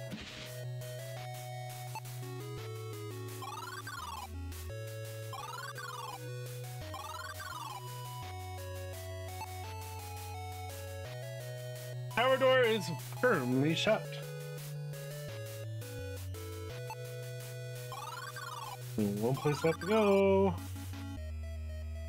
As you approach the guard, he expertly lashes out with his spear. You cry in pain as he kills you. Okay, well, I have to use the wine on him. Oops!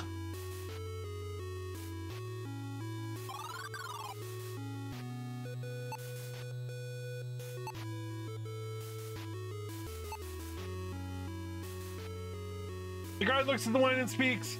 The prince be not here, but ye can leave it inside. Be quick about it and close the door on ye way out. I'm taking me leave.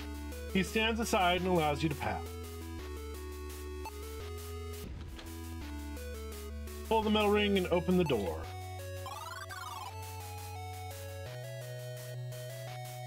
Made it back. Welcome back.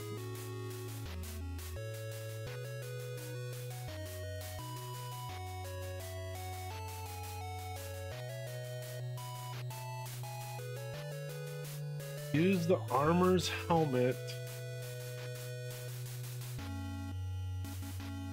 So it's looking toward the sun.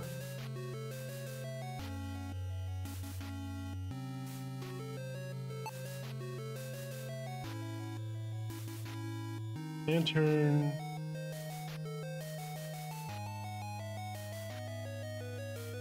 I don't see any armor at all.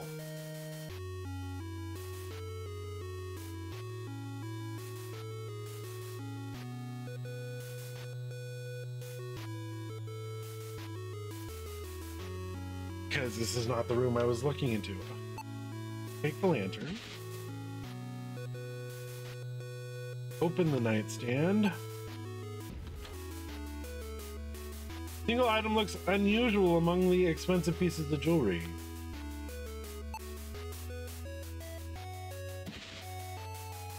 Reach into the drawer and grasp the wrapped item. Suddenly it begins shrieking. You've earned the ire of a mandragora. In a few moments its screams will drive the soul from your body. You must dispose of it quickly. Wanting nothing to do with the creature, you throw it straight into the fireplace.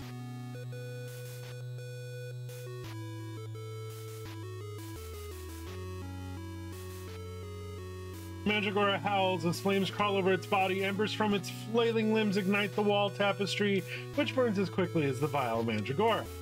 In moments, the tapestry is no more, and a magnificent suit of armor is revealed. The luck I have, you say briefly.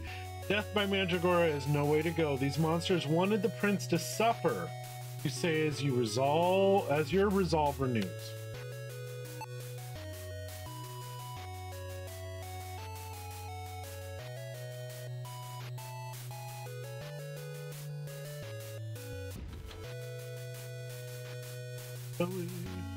With a loud grinding noise, the wall slides open.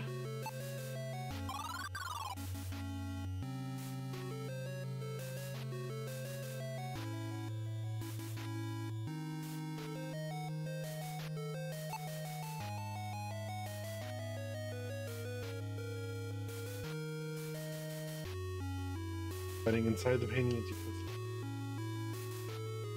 look at the back.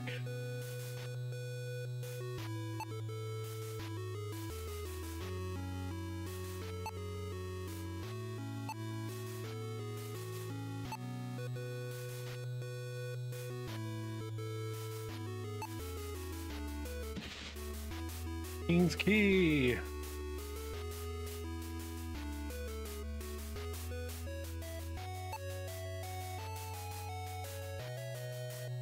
You take the painting from the wall, revealing a small hole. Stepping on the chair, you place your eye against the hole. Belazar stands quietly in the middle of the room. He slowly raises his arms and begins to chant. Before your very eyes, Belazar transforms into a hideous lizard-like creature. You feel cool air pouring in from the room beyond. The mirror ripples as a shape begins to form. The lizard man stops chanting and speaks.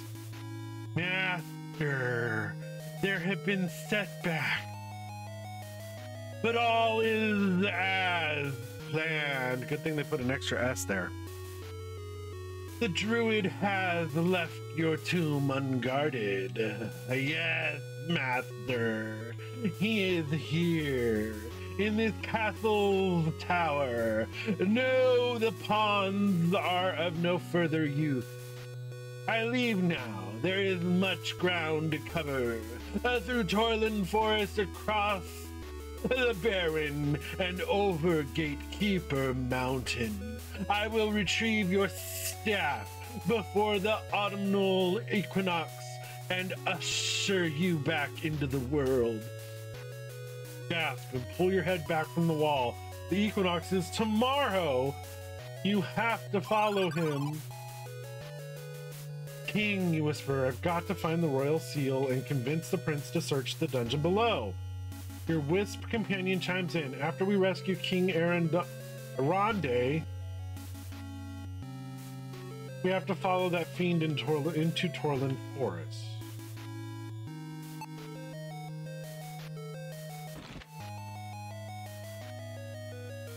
He fits perfectly into the lock.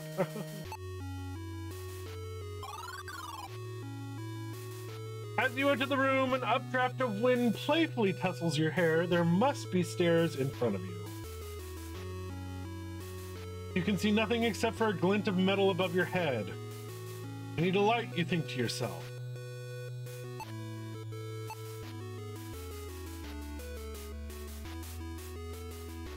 Getting on your tiptoes, you hang the lantern on the hook. Now that the stairs are lit, you feel more comfortable proceeding. I would have died if I hadn't.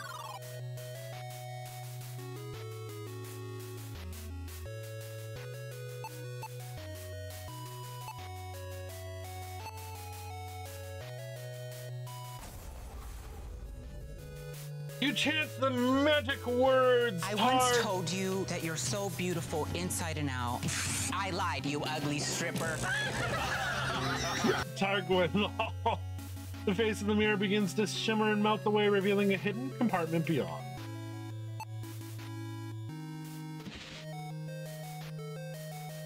You take the royal seal. This thing isn't so great, you mumble as you look it over, trying to see what the fuss is all about.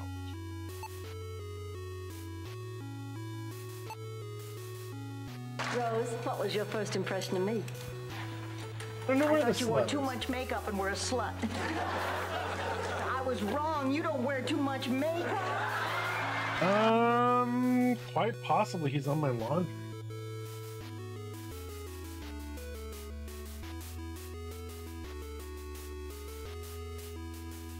Lock.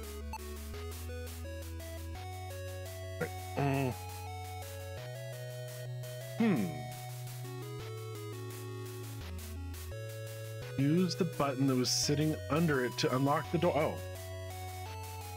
There's a button here.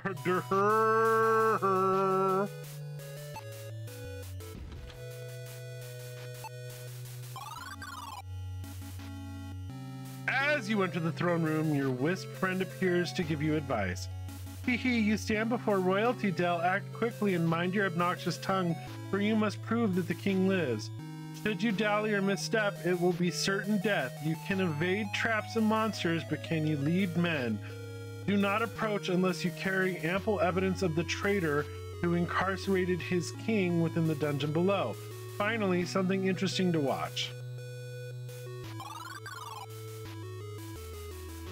A look of surprise appears on the face of the man sitting upon the throne. He resembles the king who is imprisoned in the dungeon. This must be Prince Elrith. His eyes lock onto yours as he inspects you cautiously. He speaks firmly. What is the meaning of this intrusion?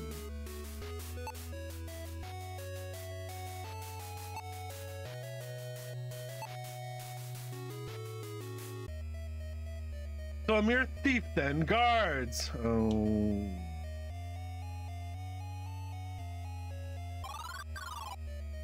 I'm dead.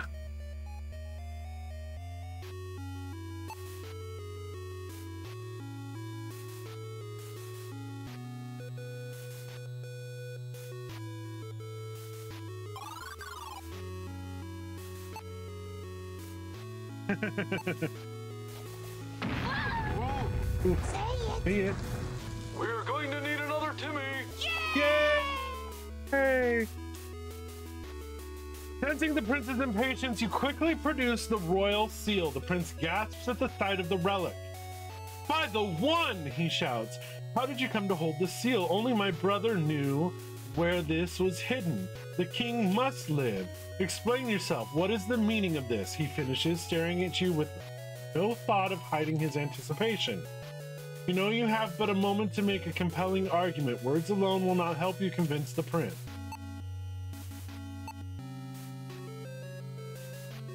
In a rare show of humility, you bow your head and hand the trade minister's book to the expectant prince. He thumbs through the book quickly, his eyes growing wider with each turning page. His face is painted with righteous fury. The prince shouts, Guards, seize Oavin at once and take him alive. I want him at my feet now. His face calms and he smiles gently at you. Come, Fendling. You spoke with my brother. Please bring me to him.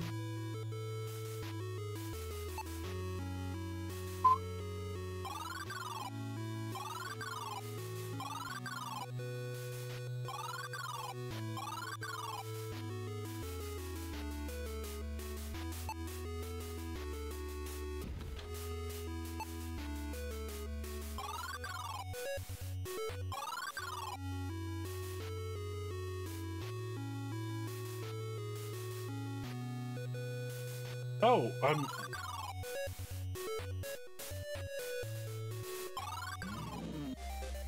Oh, the Minotaur you knocked out during your escape leaps in front of you, blocking your path. He clearly remembers you and has an axe to grind. The monster raises his weapon and prepares to bury the blade in your head. Foul beast! Shouts the prince, and as members of the royal guard fire arrows into the Minotaur's chest. Bye! That beast was surely part of the conspiracy to imprison the king. I trust you are all right, Master Fenling. Now to the king.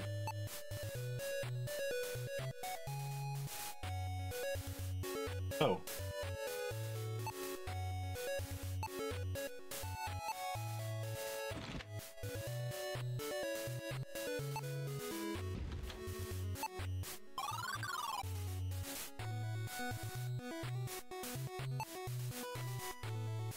Fenling and Elrith, blessed be the one!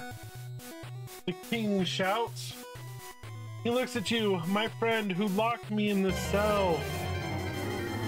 You quickly explain the facts. Oivin and Veldar? Scoundrels, release me, brother. There is much to do, the king exclaims. With that, the toll of your effort overwhelms you. You become faint as your vision dims and you collapse to the floor. Are we at Shellos? Cool. You blink your eyes and try to focus on your surroundings, recovering your wits enough to recognize the throne room. Okie doke. We're gonna take a break here in a second. The rescued king sits upon his throne with his brother at his right hand. The king smiles at you. My friend, you have succeeded beyond my wildest hopes. Take this reward for thy courage and ingenuity. This is the key to the royal treasury. There is an item set aside just for you, a small pouch of riches. Do not take this gift lightly. We are trusting you to only take your reward. I shall also bestow upon thee the title of King's Squire. You mumble a thank you, unsure whether this title will require any work from you. The king sees your discomfort and laughs. Fear not, 'tis but an honorary title. Now I must speak with Lord Jer to quell all the talk of war. Jer's army has withdrawn from the forest and will not return. King Arande motions a servant to show you out, while Prince Elrith says he will personally conduct the search for conspirators.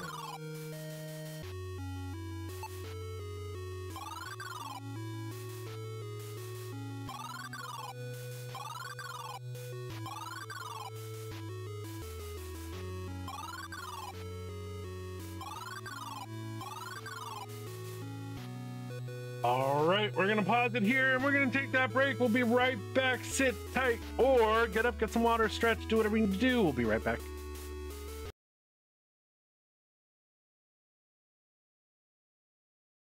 Why do the story when you can do a chocobo? Wow.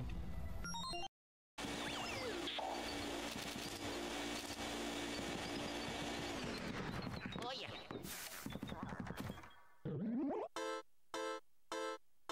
Oi, you with the mustache. Yeah, you. What do you think of me jar collection then? Pretty amazing. Don't you say? Well, we can't just let you look at them for free now, can we? No. Hi, everybody. Go right for the body part that you think is correct.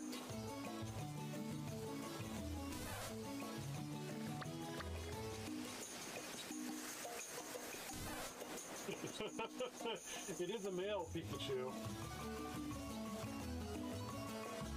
I'm horrible. Stores it in its cheeks. Ding, ding, ding, you got it. Pikachu stores its electricity in the electric sacs in its cheeks. If you poke the sacs, you'll get a little shock. But don't you think they're just super round and cute? Watching over all of Prism Island like some sort of stalker creeper. I think he's happy with it. I can feel him.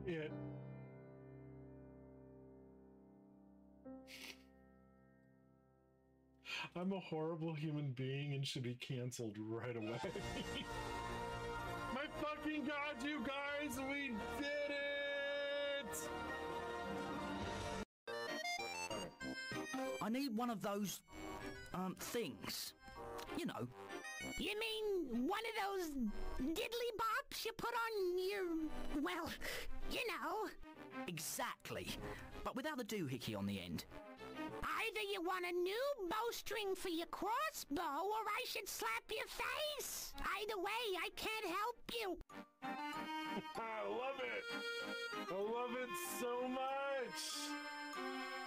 That is like my favorite joke in the whole game.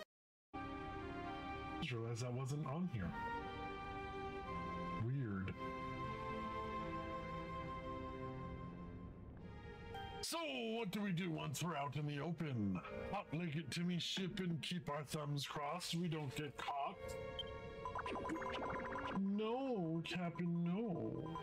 If we want to make it out of here like my goo friend Gottfried, we'll need to dig our way to freedom. Opening the door is just the first. Out of balls. Don't you hate it when you're ballless?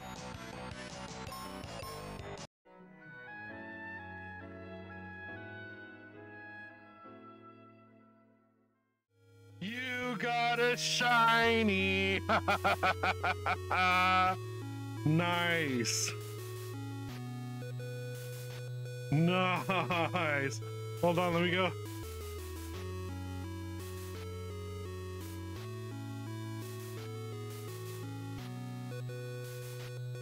Okay, go make Danny jealous.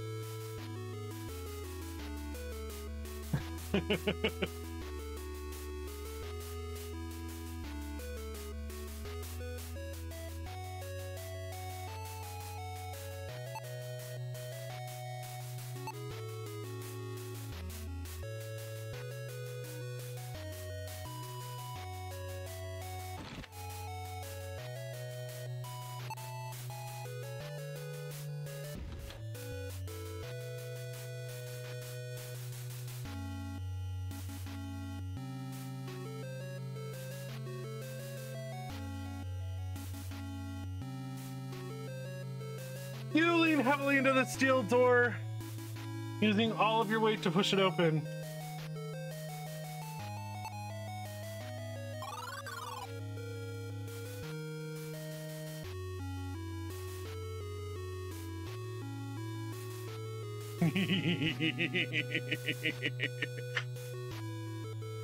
Let me see here.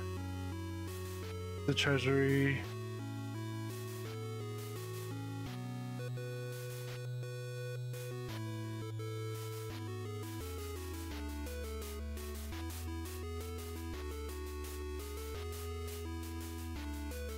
Meow.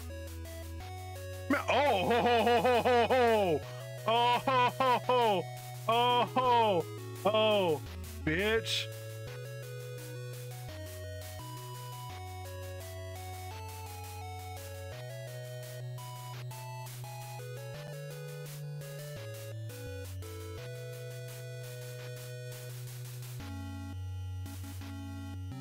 Okay.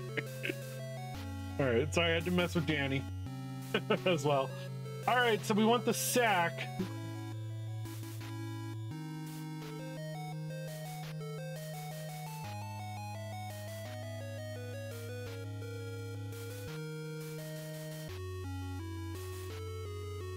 Let me see if I can find, okay, 22.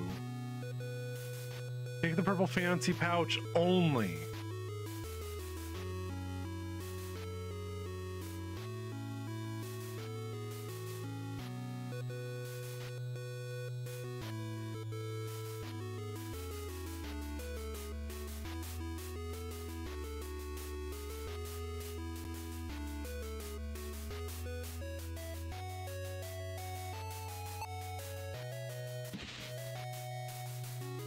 Snatch up your reward, eager to see what's inside. Oh, Mr. Boy, pretty boy. Huh?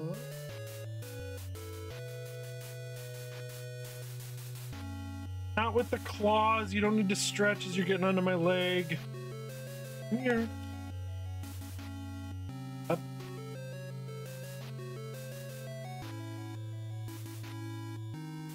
Oh boy.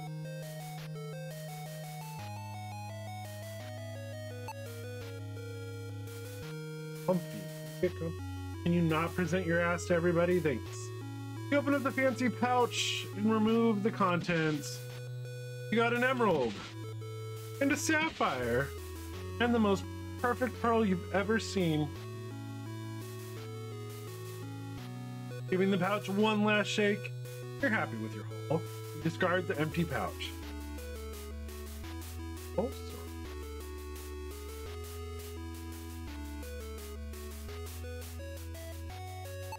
Pretty boy, pretty boy.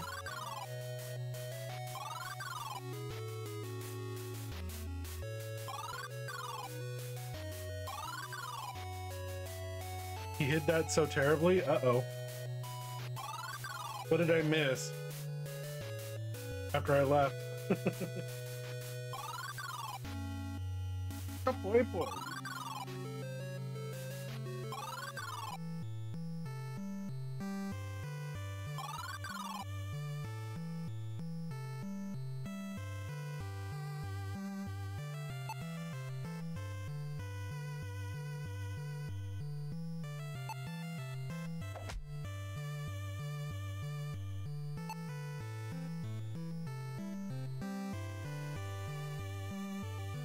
Happy for me? Kitty boy. Oh, slut. Yeah. I do roll.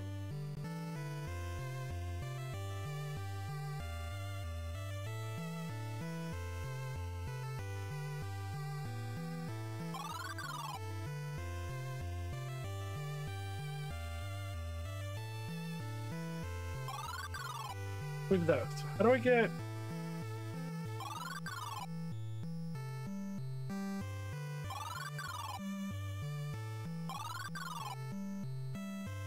As you enter the temple, you see a man standing alone offering a prayer in silence.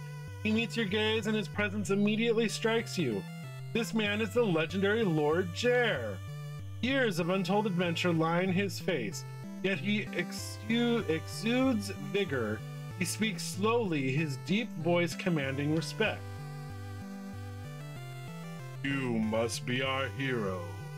Your actions prevented a battle, and for that, I am grateful. Thank you, says with a bow. You blush, mumbling a quiet, "'Twas nothing." For despite all your arrogance, you recognize a true legend bowed to you.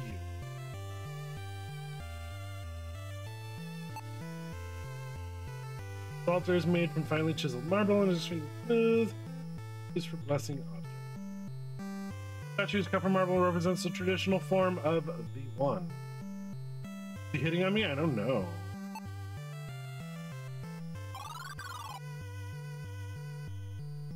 Oh.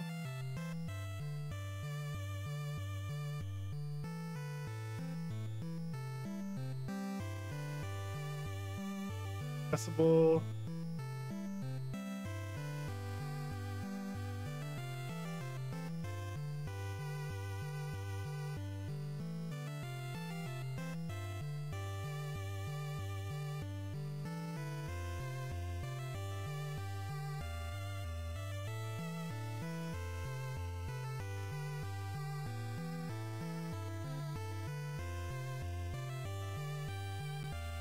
I need to go back. Oh, I know what I need to do. Okay, I know how to get there. I was right.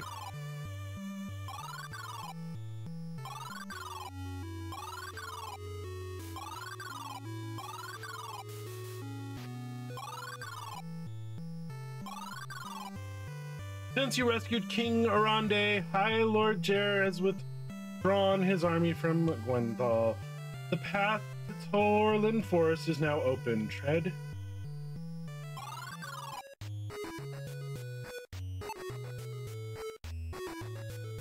This was the camp. Barracks tents are all that remain of the force that threatened to raise Gwenthal to the ground. A tragedy I single-handedly averted. You mumble to yourself with a smile.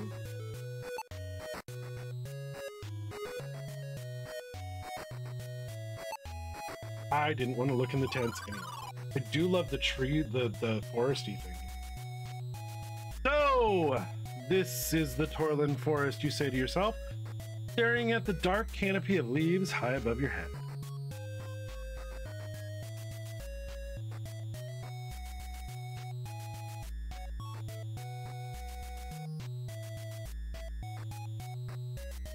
Oh.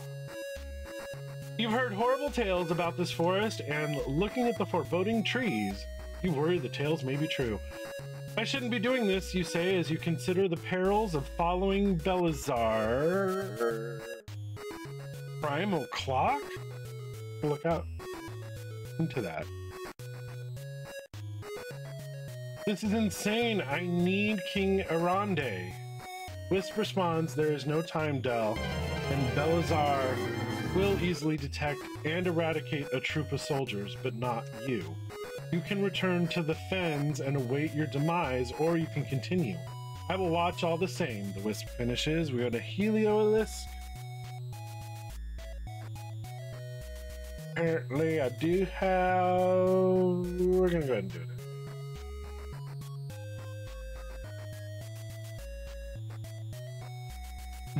You sigh as anxiety grips your heart. It's been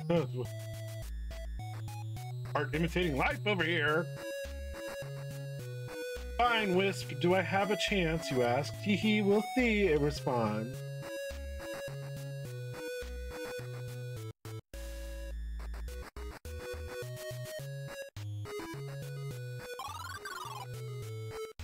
As you approach the house, a soldier blocks your path. By the look of his armor, he is a Gwenenzel Guard captain. Stop! These woods be no place for one such as ye. Go back, he says with authority, until you begin protesting. And protesting. And protesting. Finally, his patience breaks, and he shouts, enough! Quit your talking! Tell you what, go to the mine and find my men. Good boys, but lazy. Bring them back, and I'll let ye pass. Now be off!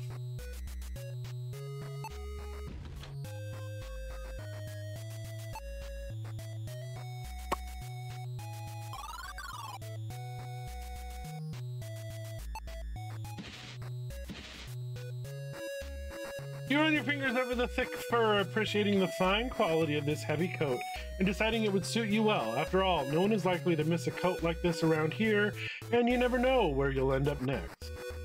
Put on myself then? You slip the coat on and start sweating immediately. Pulling it off, you decide to store it until you're freezing cold. Makes sense, you know?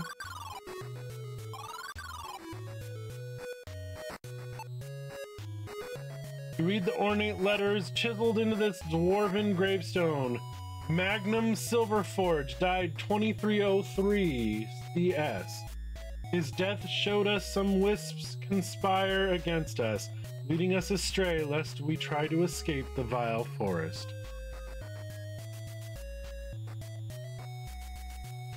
Feeling close to read the weather-worn markings on this dwarven gravestone. Tabor Ironstrike died 2300 CS. Lost within the endless maze of the magic forest, starvation took him. Rest, friend Tabor. The markings on this grave are chiseled deeply. Kalpar Failstone died 2302 CS. From his wisdom, we learned to follow the wisps within the magic forest maze. You mutter the words upon the dwarven gravestone. Warog Smeltsteel died 2301. Creator of the magic lens and discoverer of the hidden wisps within the accursed forest maze. The earth is heavily trodden and lined with deep grooves. Miners must have carted their notes along with this path. You study the epitaph on this dwarven gravestone. Cantus Firecraft died 2304. He discovered malevolence shows through with the red wisps. Do not trust the red one.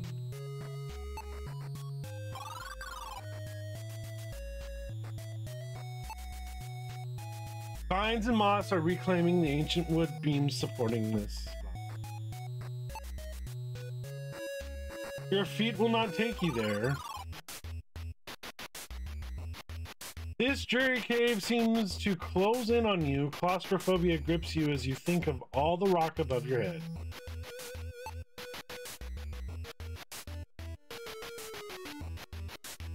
It's terrible condition. Door is missing. Captive long gone. Loosely fastened.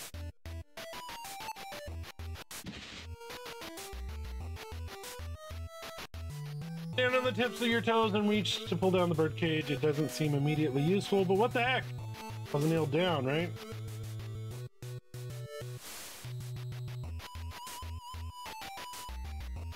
Bird cage.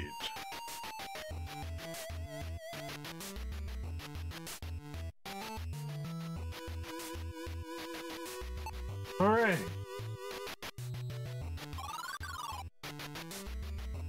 You stumble deeper into the mine using the cold rock wall as your guide, but you can go no farther. It is too dark. The cold never bothered me anyway.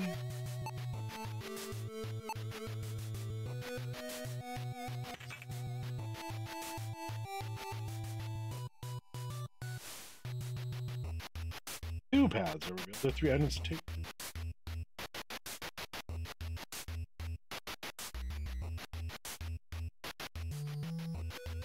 Take two. Okay.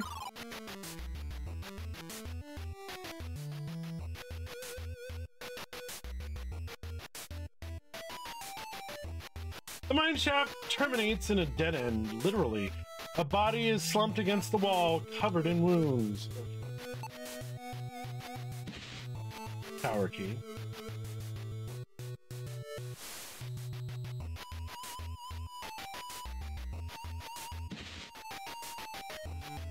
Signa column M.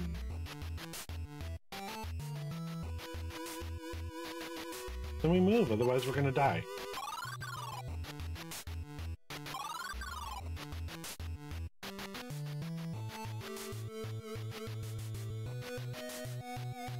Oh, it's right there.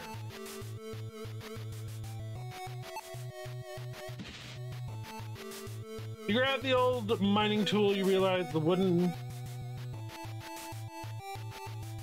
handle is well worn and the metal head is slightly wobbly. This thing has got one final whack in it, and then it's done. You think to yourself,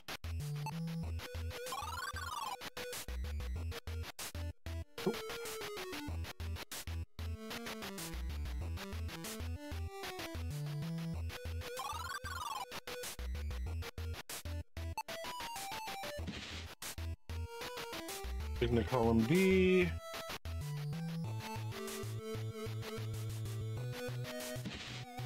And the standard.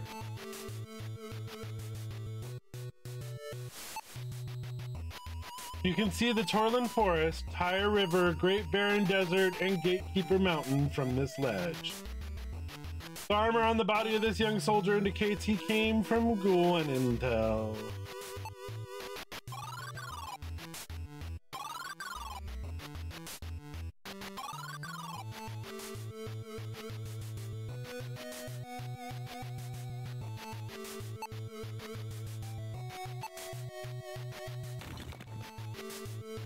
With a few quick swings, you not only smash some rocks free. I think that the is not supposed to be there, or the sum is not supposed to be there. You not only smash the rocks free of the stone, but you smash the sledgehammer as well. As you reach down and collect the unusually heavy rocks, you are filled with self-doubt. My back is going to kill me carrying these around, you think to yourself. I swear these things better save my life someday.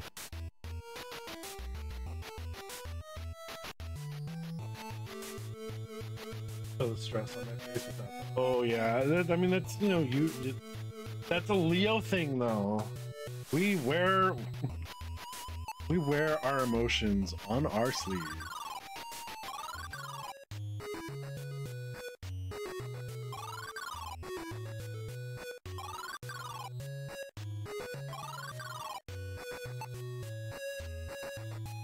Our captain looks at you sternly and speaks, "You'll not be getting by until you find both my guards." Fortunately, You hand the signal column to the guard captain. He frowns as he looks at the stamped metal, aware of his soldier's fate. He speaks. Foolish boy, you're lucky you made it this far. He smiles faintly. Benavin tried to jump over a ditch in a carriage once. Zolt only gave himself a horse length of runway, crashed right into it, and nearly broke his neck. The carriage was wrecked. If looks could kill, right? Haha, still, he made me proud. Strong fighter and tough as iron. Trails off.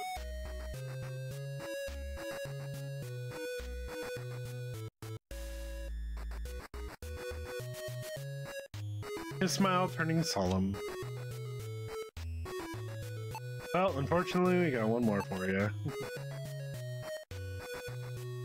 And the signal column to the guard captain. He frowns and he speaks. Ye believed yourself invincible, reckless boy. One day, Marvin builds a slide made of leather rolls and soap. But the rolls separate when he slides, so he stacks boulders to hold him in place. Worked too till he slid headfirst into one. He still has the scars. Sharp mind and unyielding will on that one. A good boy. Smile fading away. The unmistakable look of grief appears in his eyes for a moment before he regains his stoic composure. He sighs heavily and says, "Go on, lad, but be warned, 'tis a cruel place, Fenling. Take care of yourself. I'm going to tend to my boys," the guard captain finishes, his voice filled with sorrow. The intimidating exterior of the Torland Forest looks welcoming compared to the dark canopy of its central region. You heard tales that this area is cursed, a gaping maw that consumes travelers without the magic to guide them through. The ancient trees are stifling close, preventing you from using the sky to navigate. If you're not careful, you may not emerge.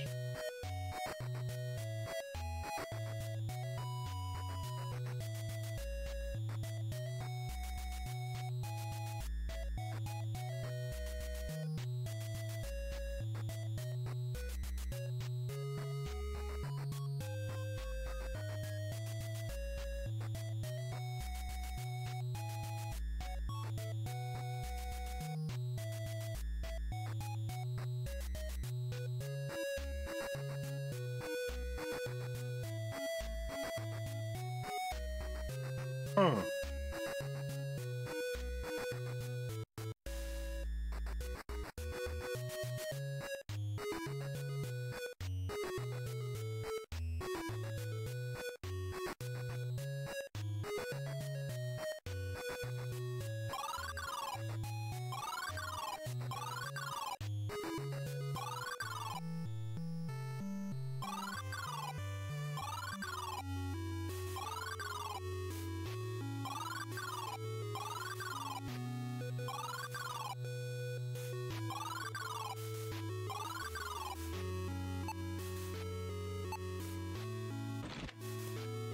There we go. Woo.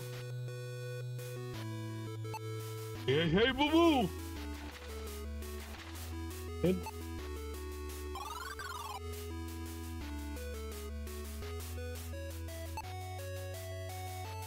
Fresh roses fill a fine carved marble vase. The surface is lined with cracks. You think a gentle bump would shatter it.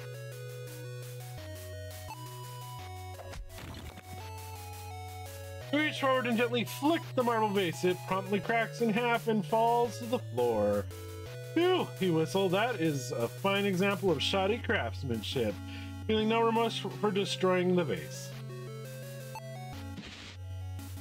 You release the twine and remove the parchment from flowers.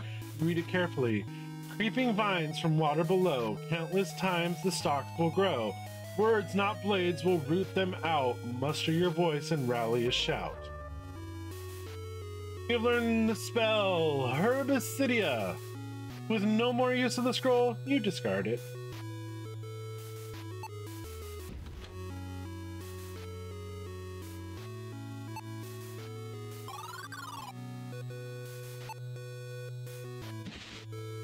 Principles of Telescope Augmentation, 3rd edition. A lens may be used to filter light in a manner which emphasizes magical properties. However, to identify magical energy, a lens must also be imbued. I met this kid early at the store, and he's like, "Oh, I'm sorry." Didn't say a word. Nice! Nice! Teach the crotch goblin a lesson. A simple temple blessing is sufficient. Resourceful practitioners report using the lens as a portable magic sensor when investigating observed areas in person. You decide you don't want to take the parchment with you. You place it back where you found it.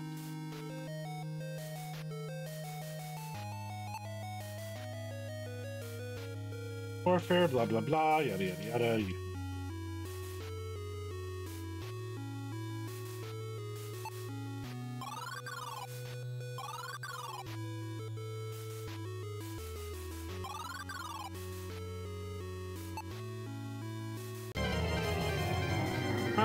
It's locked.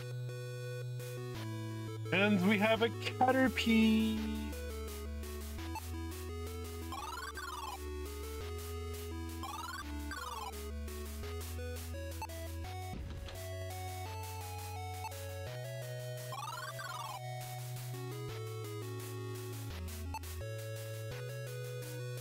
Few crumbly bits of wax aren't worth taking, you figure.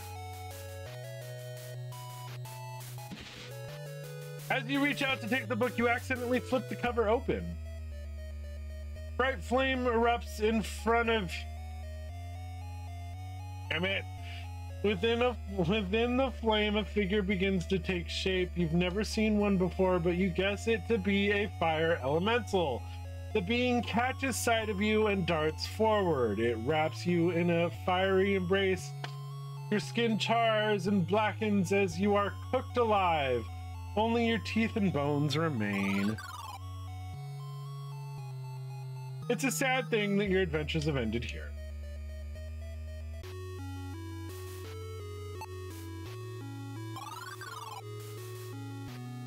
Oof.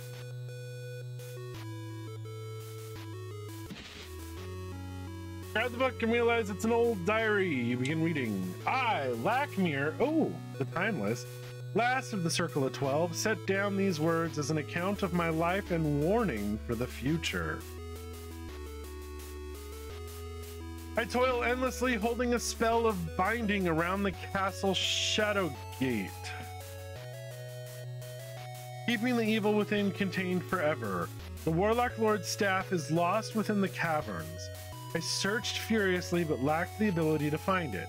It holds power enough to resurrect Talamar. He is gone, but I fear his influence is not. Skip ahead. Rumors of assassinations call Lord Jer to Gwenenthal as his servant. I must follow, and thus my binding spell will fade. Talamar was vanquished 35 summers ago. Still, I suspect this rebellion is more than what it seems. You read the final entry. I sit in this tower trying to unravel the events of Arande's kidnapping and Elrith's manipulation. It does not fit. The culprits seem to lack the cunning to mastermind this plot on their own. I must consult the auguries. Foul deeds are afoot. You return the diary to the shelf.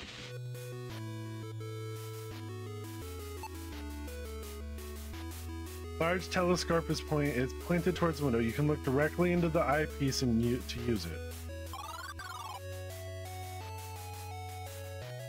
As you peer through the telescope, you notice the lens has a faint blue glow, seemingly a magical property. Your vision focuses on Torland Forest. From this vantage point, you see the maze-like paths that have left many travelers lost. You also notice a great deal of sparkling activity in the forest. Your wisp companion chimes in. The Wispkin of Torland. Mortals are not usually fortunate enough to see them. If we could take this contraption with us, we could see the wisps when we're in the forest. An interesting point. As you think about that, you step away from the telescope. No.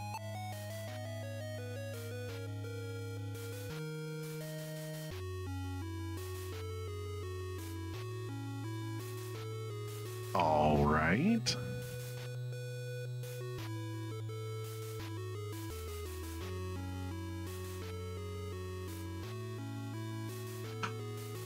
Oh, hang on, I gotta go back to the library.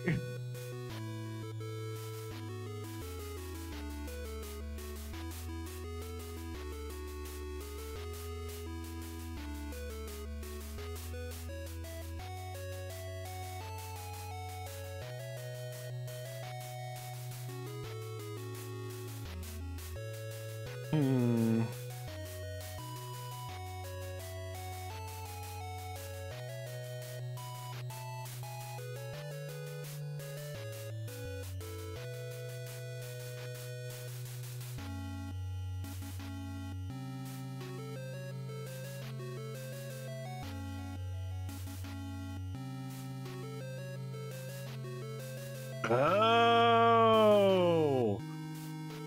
I didn't know that. Okay, cool. I would have never thought of that.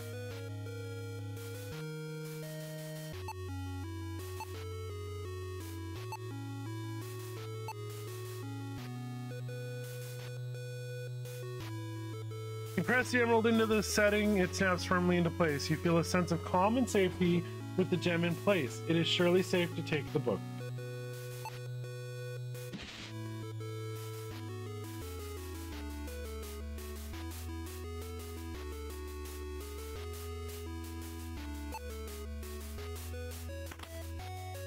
You reach up and grasp the candle holder. You twist it gently, turning the candle holder upside down. You hear a simple mechanical click as the star chart releases from the wall, revealing a hidden compartment behind it. Feeling like a treasure hunting genius, you reach behind the star chart and grab the object. It's a spare telescope lens. This one lacks the faint magical properties of the one in the telescope, though. You pocket the spare lens. You'll have to figure out the magic part later.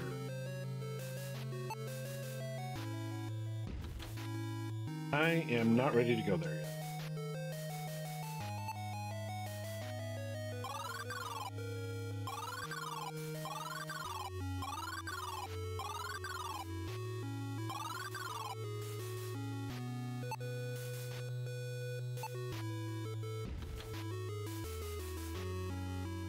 You hear a faint click as you place the book in the empty slot on the bookcase.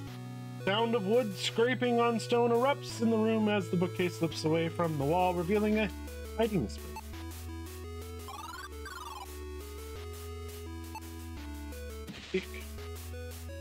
The griffin,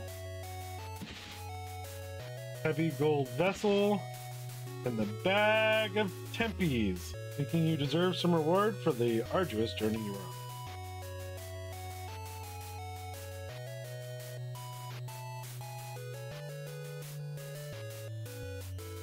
Yep. Here we go.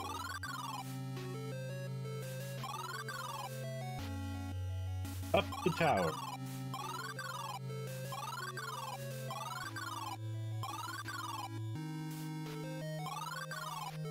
A dragon! Oh no! You walk onto the castle turret and observe a creature resting with a thick chain clasped to its neck. Its eyes open and focus on you. It looks uncomfortable and agitated, tugging at the chain, securing it to the tower. You think it best not to get too close until you can calm it down. With a heavy sigh, you hand over some tempies to the dragon. It screeches with excitement as it happily munches the treats. The dragon screeches again and surprises you once more as it speaks. Tempies! Colvin loves tempies! It looks relaxed now that it is eaten. Okay. Oh.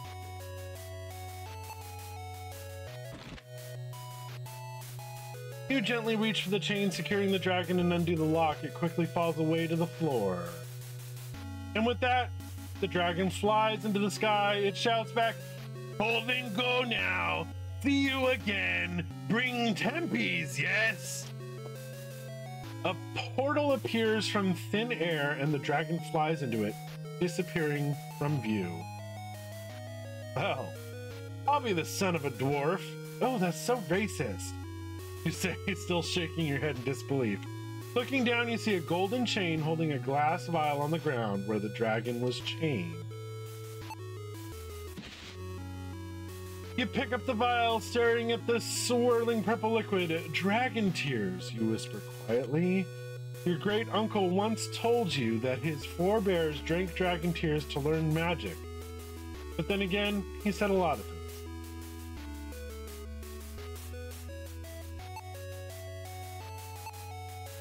Said, you pinch your nostrils together and gulp down the dragon tears. Tastes like the ocean with a hint of grape. Suddenly, so salty grape. Your body tingles from head to toe. Oh, baby, your body tingles from head to toe. As words sound loudly in your mind, on frozen stone without a path in sight, a single word summons a bridge of light. Polyamorous, polychromous. And take what we found here. Temple back down.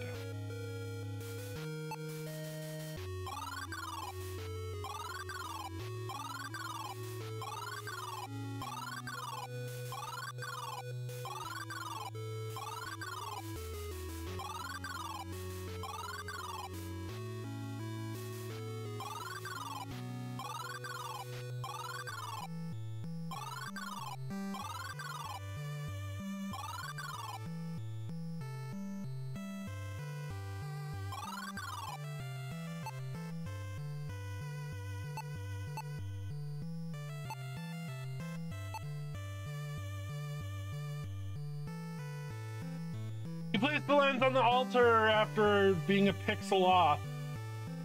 And after waiting for several minutes and seeing nothing, you wonder if something is missing. You mutter, I wish this would work already.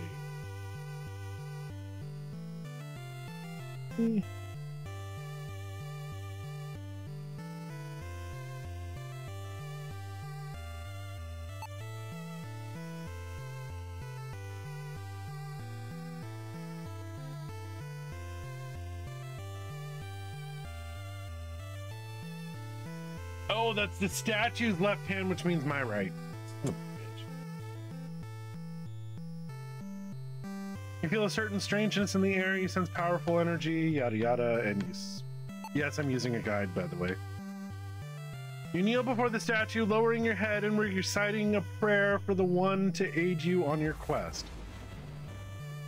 The statue glows intensely, forcing you to shield your eyes. A loud crack breaks the silence, and you hear the stone crumbling. You uncover your eyes to see a miracle has occurred and the statue has been destroyed. Now we have a magic lens. You pick up the lens and notice it has a faint glow. It is now imbued with some magical properties. You're very curious about its possible uses.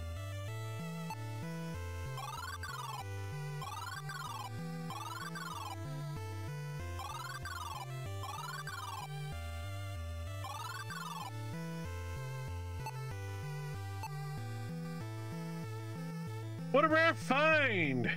It is made of simple clay, and yet the craftsmanship is exquisite. I know not how you've come by this, little fenling, and I will dare not inquire. 20 silver coins are yours. Trust me, this is a fair price.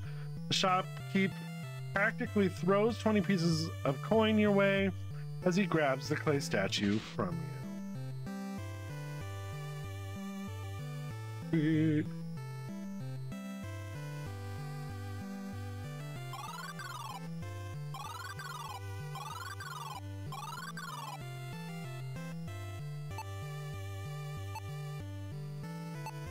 Fire?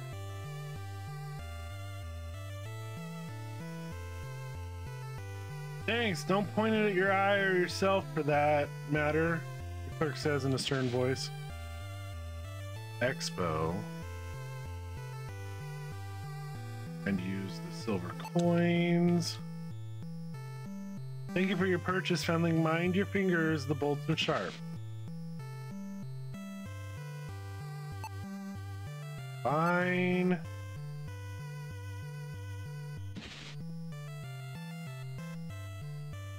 You take a bolt from the quiver and load the crossbow.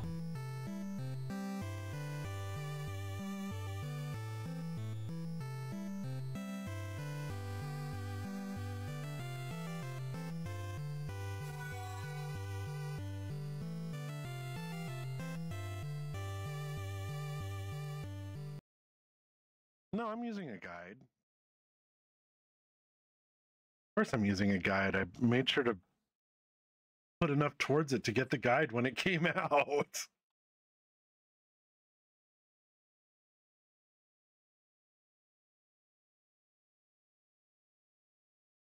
How do I...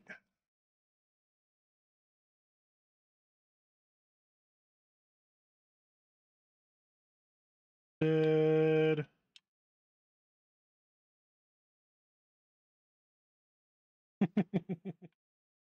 We're into chapter 4 already. Wow. Chapter 4 out of 8. Pretty good, pretty good. Oh, what do we got? We got a swaddle.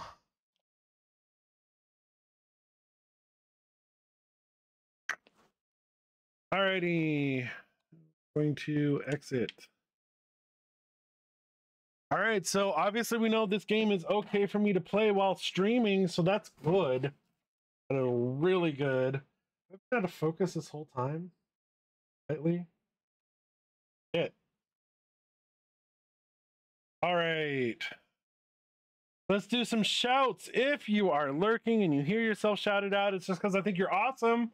There's no need to come out of your lurk because everybody should be following you, especially this one.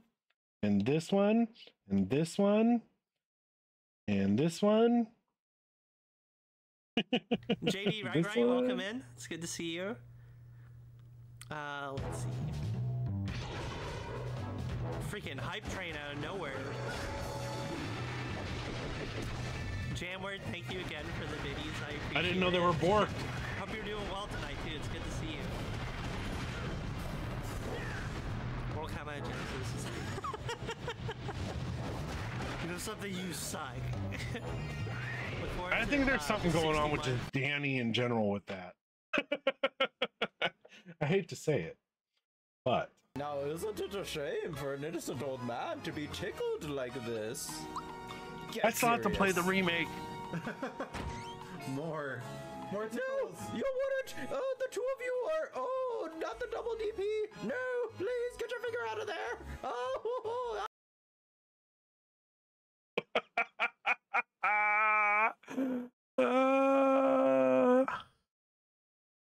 Send you a screen cap of what you see. What are you using Sidekick?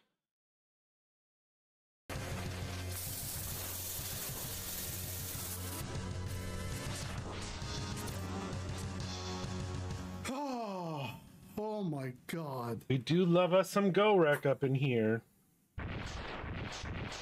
Fuck me.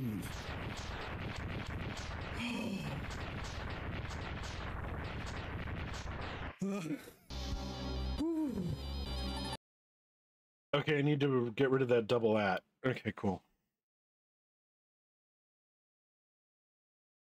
Let me see what you're seeing here. Did they pay you full? Like, or do they give you like, well, you know, that's weird. Since you didn't use them, you only get X amount. What do you use, Raph, for your shoutouts?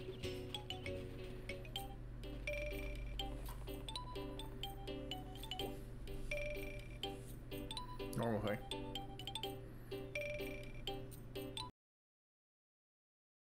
Oh, Lefty's shirtless. I love it.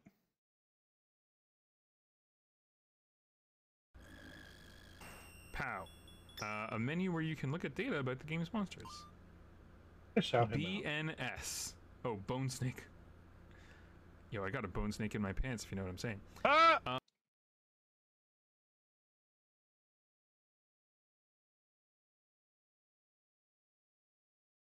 I know what you're saying.